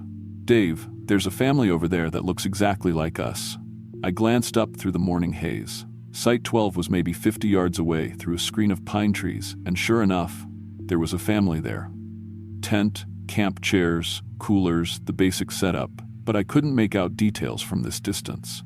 "Lot of families camp, honey. Probably just..." "No." Her voice had an edge I rarely heard from Lisa. "I mean, they look exactly like us.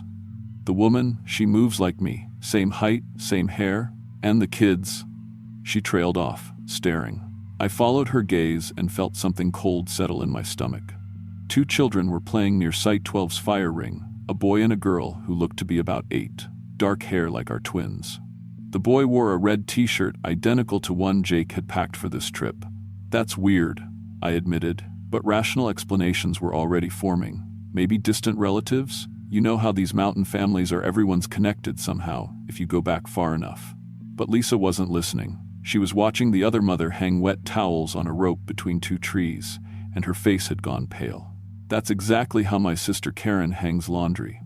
Exactly, the way she shakes each piece twice before pinning it. Karen lives in Dallas. Besides, you haven't talked to her in years." "I know where my sister lives, Dave." Lisa's voice was sharp now, defensive. "But that woman moves like Karen, stands like her, has the same nervous habit of touching her ear when she concentrates." I looked again. The woman was too far away for me to see ear touching. But there was something about her posture, the way she moved through her morning routine, that seemed oddly familiar, like watching a movie you'd seen before but couldn't quite place. Emma and Jake emerged from our tent, hair tousled with sleep, and immediately spotted the other children. "Can we go play with them?" Emma asked, already bouncing on her toes. "Yeah, they look fun," Jake added. "The boy's got a cool stick."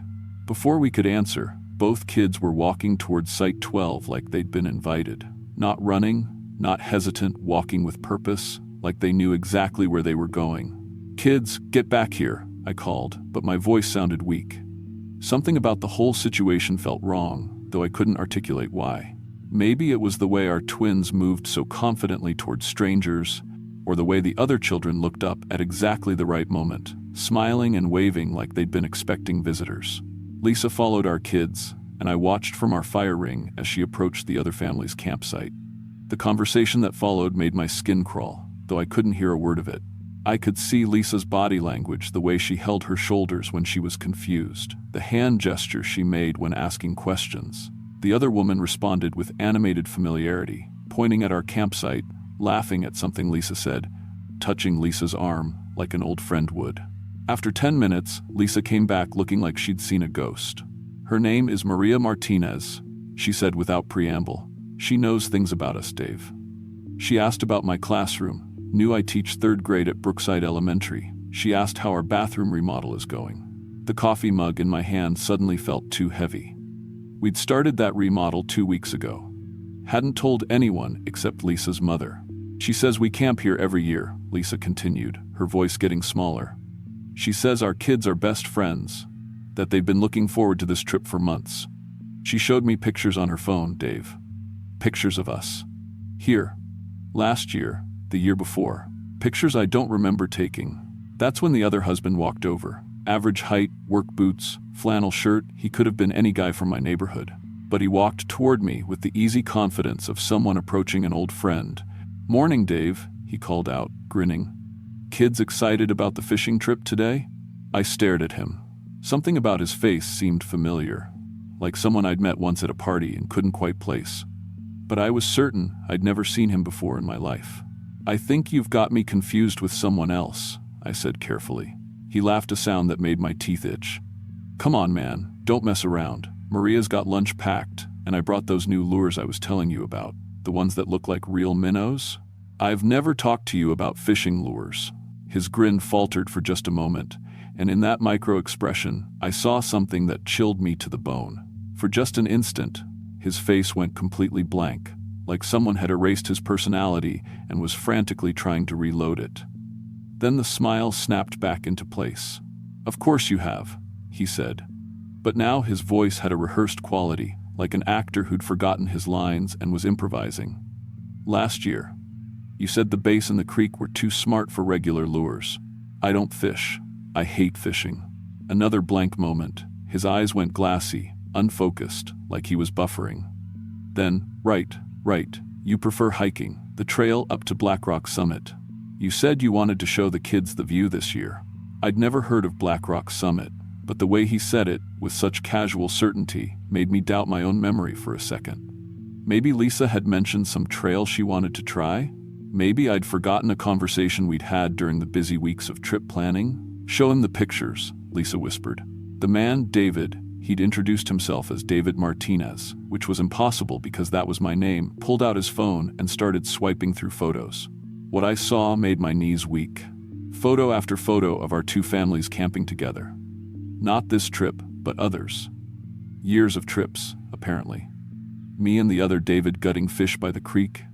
Lisa and Maria laughing around a campfire. All four kids roasting marshmallows together, covered in chocolate and grinning. Emma and Jake playing with the other children like siblings. But here's what made it truly horrible. I looked happy in every single photo, relaxed, genuine, comfortable. These weren't stiff-posed shots with strangers. These were the natural, candid photos of longtime family friends. In one picture, I had my arm around the other David's shoulders, both of us holding up a string of fish and grinning like idiots. In another, Lisa was braiding the other little girl's hair while the children sat in a circle playing some sort of card game. "This is impossible," I whispered. "What do you mean?" the other David asked. And now his voice carried a note of concern that seemed genuine. "Dave, are you feeling all right? You're acting like you've never seen me before." "Because I haven't. I've never seen any of you before." He exchanged a worried glance with Maria, who had walked over during our conversation. Up close, the resemblance to Lisa was uncanny, not identical, but similar enough to be deeply unsettling. Same build, same facial structure, same way of standing, with one hip cocked and arms crossed when worried. "David, honey, you're scaring the children," Maria said gently. "Maybe you need to sit down? You've been working so hard lately." The children. Our children and theirs were playing together about 20 feet away, and I finally got a good look at the other kids. The similarity was beyond coincidence. The boy could have been Jake's identical twin, same dark hair, same gap between his front teeth, same way of throwing rocks with his whole body. The girl was Emma's mirror image down to the small scar on her chin from a playground fall last spring. "Jake," I called, "come here." My son looked up, but so did the other boy. They both started walking toward me at the same time, same gait, same confused expression. "Which one called us?" the other boy asked, and his voice was Jake's voice exactly. I grabbed my Jake, at least. I thought it was my Jake, and pulled him close. "Tell me about our house," I said urgently. "Describe your bedroom." He looked at me like I'd lost my mind. "It's blue, Dad, with the race car bed, and the poster of sharks on the ceiling." "Why are you being weird?" The other boy nodded along to every detail. "Yeah, same as mine, except my poster has dolphins too."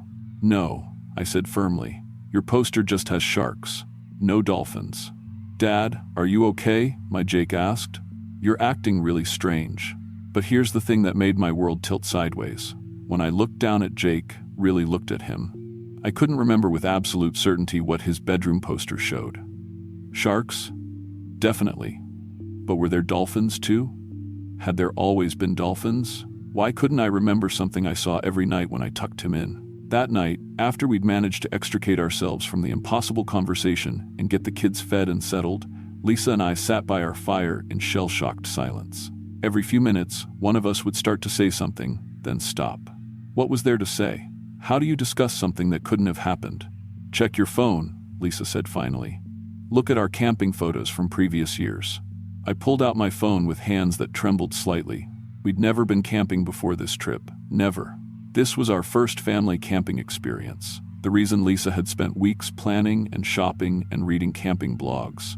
But my photo album told a different story. There were albums labeled Shenandoah 2022, Shenandoah 2021, Shenandoah 2020. Hundreds of photos of our family camping at this exact spot, going back years. Photos of the kids when they were younger, 6, 7, 5, but always with the other family. Pictures of me teaching both boys to tie fishing knots. Pictures of Lisa and Maria cooking over camp stoves while 4 children played in the background. In every photo, we looked like we belonged together. Natural, easy, comfortable. Like we'd been doing this forever. I don't remember taking any of these, I whispered. I don't remember being here before at all, Lisa replied. But look at this one. She showed me her phone, a photo from Shenandoah 2020 showing both families around a campfire. The kids were younger, gap-toothed, and sunburned. But what made my stomach clench was the expression on my face in the photo. I was laughing at something, head thrown back, completely relaxed. I looked happier than I'd looked in any real photo from 2020. That was the year I'd been laid off for 3 months. The year we'd nearly lost the house. The year I'd worked 18-hour days just to catch up on bills. But in this impossible photo, I looked like a man without a care in the world. Lisa, I said carefully, what if we're losing our minds? Both of us. What if there's something in the water here, or the altitude? Or, no. Her voice was firm. This is real. Those people are real. The photos are real, but our memories. She trailed off, staring into the fire. What if our memories are the problem? What if we're the ones who are wrong? That possibility was somehow more terrifying than any supernatural explanation. If I couldn't trust my own memory, my own sense of reality, then what was left? Who was I, if not the sum of my experiences, my decisions, my remembered life? Around midnight, I got up to use the bathroom facilities near the camp entrance. The path was lit by small solar lights, and the woods around me were alive with the normal sounds of night owls, rustling leaves, the distant call of a loon from the lake. Peaceful sounds, safe sounds. But when I walked back past Site 12, I stopped dead. The campsite was empty. No tent, no truck, no evidence that anyone had been there. The fire ring held only cold ashes that looked days old. The ground where their tent had been was covered in undisturbed pine needles. I pulled out my phone and used the flashlight function to search the area carefully.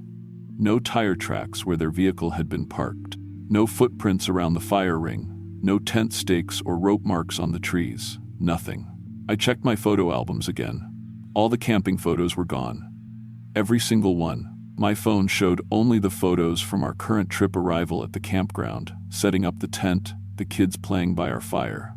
When I got back to our site, Lisa was awake, sitting in her camp chair and staring across at Site 12. They're gone, she said without looking at me. I know, I checked. There's no sign they were ever there. I called the camp host. Bill says Site 12 has been vacant all week. Says he doesn't know what I'm talking about when I mention another family. We sat in silence for a long time, watching the empty campsite across from us. The woods felt different now, not peaceful, but watchful. Like something in the darkness was studying us, learning us, preparing. The kids, I said suddenly. We need to check on the kids. We crept into the tent as quietly as possible. Emma and Jake were sleeping soundly in their little sleeping bags, faces peaceful and innocent in the dim light from my phone. But when I studied their faces carefully, really looked at them, I felt a spike of panic.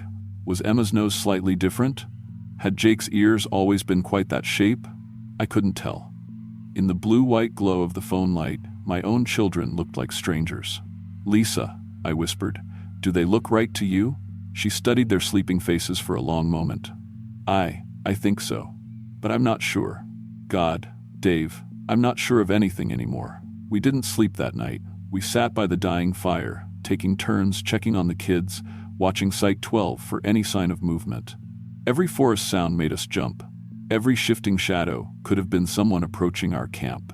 By dawn, we were exhausted and paranoid, questioning every memory, every assumption about our lives. Thursday morning brought no relief. The kids woke up normal, asking for pancakes and wondering why we looked so tired. They had no memory of playing with other children the day before. What other kids? Emma asked when Lisa carefully probed. We haven't seen any other kids since we got here. Remember yesterday? You and Jake went to play with the boy and girl at the campsite across from us. Emma shook her head. Mom, you're being silly. There's nobody else here, just us. Jake nodded in agreement. Yeah, we've been camping alone the whole time. Can we go to the creek today? I want to look for crawdads. Normal. They were completely, utterly normal, which somehow made it worse. Lisa and I spent the morning in a kind of desperate denial, trying to force the day back into vacation mode. We made pancakes on the camp stove, played cards at the picnic table, took the kids to the creek to hunt for crawdads and smooth stones. For a few hours, it almost worked. The other family felt like a shared nightmare, a stress-induced hallucination brought on by our first real vacation in years. But around lunchtime, they came back. I was grilling hamburgers when I heard the sound of a truck engine coming down the campground road. Not unusual, campers arrived and left all day long. But this particular engine sound made my skin crawl. I looked up from the grill and saw a pickup truck pulling into Site 12, identical to mine down to the color and model year. No, I said under my breath. No, no, no. But yes. The other family climbed out of the truck like they'd never left, immediately beginning the familiar routine of setting up their campsite. Maria hung towels on the rope between the trees in exactly the same pattern as before. The other David started building a fire using the exact same arrangement of kindling and logs. The children began playing the same game in the same spot near their picnic table. Hey there, the other David called out, waving cheerfully. Sorry, we had to run into town for supplies yesterday. You know how it is, always forget something important. I stared at him, hamburger spatula forgotten in my hand. You were gone. You were completely gone. There was no trace you'd ever been here. He looked confused. Gone where? We just drove into Front Royal for groceries and ice. Took longer than expected. You know how those mountain roads are. What day is it? I asked. Thursday, of course, September 24th. Why? But that was wrong. According to my phone, according to every marker I could think of, it was Thursday, September 24th. They hadn't been gone for a day. They'd been gone for one night, from midnight until noon. But they were talking like they'd left Thursday morning and returned Thursday afternoon, losing only a few hours instead of 12. Dave, you're acting strange again, Maria said, approaching with a concerned smile. Are you feeling all right? Maybe you need more coffee. The children, all four of them, were playing together again like they'd never been separated. Emma and Jake showed no sign of recognizing the other kids, but they immediately fell into an easy rhythm of play, like siblings who'd never been apart. Mom, can we go hiking with them after lunch? Emma asked. They know where the best rock formations are. How do they know that? Lisa asked carefully. You just met them. What do you mean, just met them? Jake said. We've been camping with them every year since forever. My hands started shaking. I turned off the camp stove and pulled Lisa aside. We need to leave, right now. Something is very, very wrong here. But the kids aren't acting like our kids. Look at them, Lisa. Really look at them. She did. Emma was showing the other girl how to braid friendship bracelets, but Emma had never shown interest in jewelry making before. Jake was helping the other boy build a fort out of sticks, but Jake usually played alone, preferring solitary activities like reading or drawing. They're more social, Lisa whispered, more outgoing. Emma's been shy her whole life, but look at her, she's leading the conversation with that girl. They're becoming the children from the photos, the children who've been camping here for years, who have these friends, who know these places. The realization hit both of us at the same time. We weren't just being haunted by a duplicate family, we were being replaced by them. Slowly, incrementally, our memories, our personalities, our very selves were being overwritten by versions that belonged in this place. Pack everything, I said. I don't care if the kids complain, we're leaving now. But packing while maintaining a facade of normalcy proved impossible. Every time we tried to take down the tent or load gear into the truck, one of the other family would come over to help or ask what we were doing. The kids kept wandering off to play, requiring constant retrieval. It was like trying to escape quicksand while pretending to enjoy a picnic. Leaving so early? The other David asked when he saw me rolling up sleeping bags. The weather's supposed to be perfect through the weekend. Besides, we haven't done our traditional fishing trip yet. We don't have a traditional fishing trip, I said firmly. Of course we do. He pulled out his phone again, showing me photos. Look, here's from last year. You caught that big bass, remember? You were so proud. The photo showed me holding a largemouth bass that must have weighed 3 pounds, grinning like an idiot. I was wearing the same flannel shirt I'd packed for this trip, standing by a creek I'd never seen before. But the joy on my face looked completely authentic. I don't fish, I repeated, but my voice sounded weak even to me. Looking at the photo, I could almost remember the weight of the fish in my hands, the satisfaction of a successful catch. Almost. Dad, Jake called from across the campsite. Are you really going to make us leave before we catch fish? You promised we could try this year. I stared at my son. I had never promised anything about fishing. Jake knew I didn't fish. We'd talked about hiking and roasting marshmallows and looking at stars, but never fishing. I never promised that, Jake. He looked at me with genuine confusion. Yes, you did. Last winter, when we were planning the trip, you said this year you'd teach me to cast a line like Grandpa taught you. But my father had died when I was 12.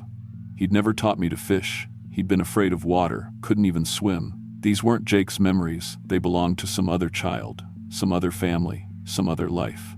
Jake, I said carefully. What's Grandpa's name? Grandpa Lewis. Dad. Your dad. Why are you asking weird questions? My father's name had been Robert. Luis was Lisa's father, still alive and living in Tucson. But Jake said it with such certainty, such casual familiarity, that I felt my own memories wobble. Had there been a Grandpa Luis? Was I forgetting my own father's name? That's when I realized the true horror of our situation. We weren't being replaced by doubles, we were being edited. Our memories, our personalities, our entire sense of self was being rewritten to fit this place, this eternal camping trip, this perfect family vacation that had somehow become a trap. I grabbed Lisa's hand. Now, we leave right now. But the tent, leave it, leave everything, just get in the truck. Something in my voice must have convinced her, because she immediately started moving. Kids, come on, we're going for a drive. Where? Emma asked, not looking up from her bracelet project. Anywhere, town, ice cream, I don't care, now. The other family watched us with expressions of polite concern as we herded our children toward the truck. Not alarm, not anger, just the mild worry you'd show for friends who were acting oddly. Drive safe, Maria called out. We'll keep an eye on your campsite while you're gone. I started the engine and put the truck in gear. But as we drove away, I made the mistake of looking in the rearview mirror. The other family was standing by their campsite, all 4 of them, waving goodbye. But behind them, our campsite looked different. The tent we'd left standing was gone. Our camp chairs were folded and stacked neatly. Our fire was cold ashes. It looked like we'd never been there at all. Dad, Jake said from the back seat, why did we leave our camping stuff behind? We're coming back, I lied. When? I didn't answer. I couldn't answer. Because the truth was, I was starting to understand that some people who came to this place never really left. They might drive away, return to their normal lives, but part of them, the best part, the part that was happy and relaxed and whole, stayed here forever, camping with a perfect family in a perfect place where nothing ever went wrong. We drove straight home without stopping. 3 hours of tense silence, broken only by the kids' occasional complaints about the abandoned camping gear. Lisa and I didn't speak until we were safely in our own driveway, surrounded by the familiar chaos of suburban reality. What do we tell people? She asked finally. Nothing. Who would believe us? She nodded. The kids? Look at them. Emma and Jake were acting normal again, tired from the long drive, slightly disappointed about the abbreviated vacation, but recognizably themselves. Emma was reading in the back seat, antisocial and content. Jake was drawing elaborate battle scenes in a notebook, lost in his own imagination. Whatever had been changing them in that place seemed to have faded during the drive home. But that night, as I was tucking Jake into bed, he looked up at me with confused eyes. Dad? I keep trying to remember something about fishing, but I can't quite. Did you teach me to fish? I feel like you did, but I also feel like you didn't. I sat on the edge of his bed, studying his face in the dim light from the hallway. He looked like my son, sounded like my son, but in his eyes was a flicker of something else, a memory that didn't belong to him, trying to take root. "I don't fish, buddy. I never have. But Grandpa Luis, your grandpa's name is Robert. He died before you were born." Jake's forehead wrinkled with concentration. "Robert? Yeah, that's right. But then who's Grandpa Luis?" "Nobody," I said firmly. "Just a dream you had." He nodded slowly, but I could see him struggling with competing memories, trying to reconcile versions of reality that couldn't both be true. Over the next few days, the confusion faded. The foreign memories lost their grip, overwhelmed by the weight of real experience and the distance from that place. But sometimes, even now, I catch him staring out the window with a wistful expression, like he's trying to remember something beautiful that's just beyond his reach. It's been 6 months since our camping trip. We've never talked about going again, and the kids don't ask anymore. But I've done research, spent hours online reading about the area, about the campground, about other families who might have had similar experiences. What I found keeps me awake some nights. Stories dating back decades. Families who went camping in those mountains and came back different. Children who remembered siblings they'd never had. Parents who spoke fondly of vacation traditions they'd never established. Always the same pattern, a perfect camping trip that seemed to extend beyond the bounds of reality, creating memories and relationships that shouldn't exist. Most disturbing were the missing person reports. Families who went camping and simply never returned. Not dead, not kidnapped, just gone, leaving behind lives they seemed to have abandoned willingly. Their friends and relatives described them as happy, excited about their trips, looking forward to their annual tradition of camping in places they'd never been before. I think I understand now what that place is, what it does. It's not evil, exactly. It's something much more subtle and dangerous. It's perfect. It offers the experience that every family thinks they want. Unlimited time together, kids who get along, parents who never fight about money or work, or whose turn it is to do dishes. It creates the vacation that exists only in our idealized memories, the family bonding experience that real life never quite delivers. But perfection has a price. To live in that eternal camping trip, you have to give up everything that makes you real. Your flaws, your struggles, your complex history, your uncertain future. You become the simplified, idealized version of yourself that belongs in a place like that. Some families, I think, make that trade willingly.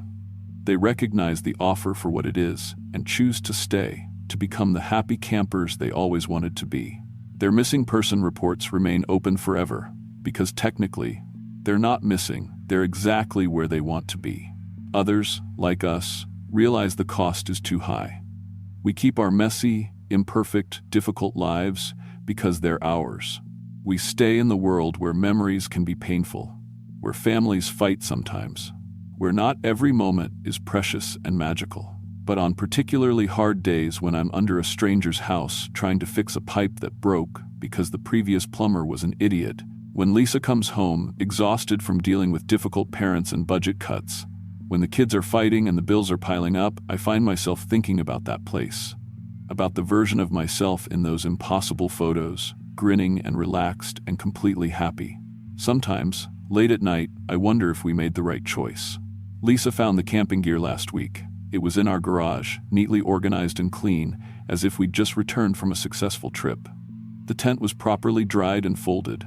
The sleeping bags were rolled tight. The camp stove was spotless. We never brought any of it home. We left everything at Site 8, abandoned it in our panic to escape. But there it was, waiting for us, ready for next year's camping trip. The kids found it too. Emma asked if we could go camping again this summer, maybe back to that same place that had such pretty stars. Jake wondered if we could learn to fish this time, like maybe my dad could teach us. Your grandpa's name was Robert, I reminded him, and he's been dead for 30 years. Right, Jake said, but he looked confused again. Robert, I know that, but I keep thinking, didn't I have another grandpa? One who was really good at fishing? Lisa and I looked at each other across the dinner table. In her eyes, I saw the same terrible understanding that was growing in me. It's not over. That place, that perfect family, those impossible memories, they're not confined to Site 8. They followed us home. Slowly, carefully, They're still trying to edit our lives, to make us into the people who belong in that eternal camping trip.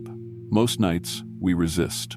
We remind each other of the real past, the actual timeline of our lives, the true names and faces of our family members. We fight to keep our authentic memories intact.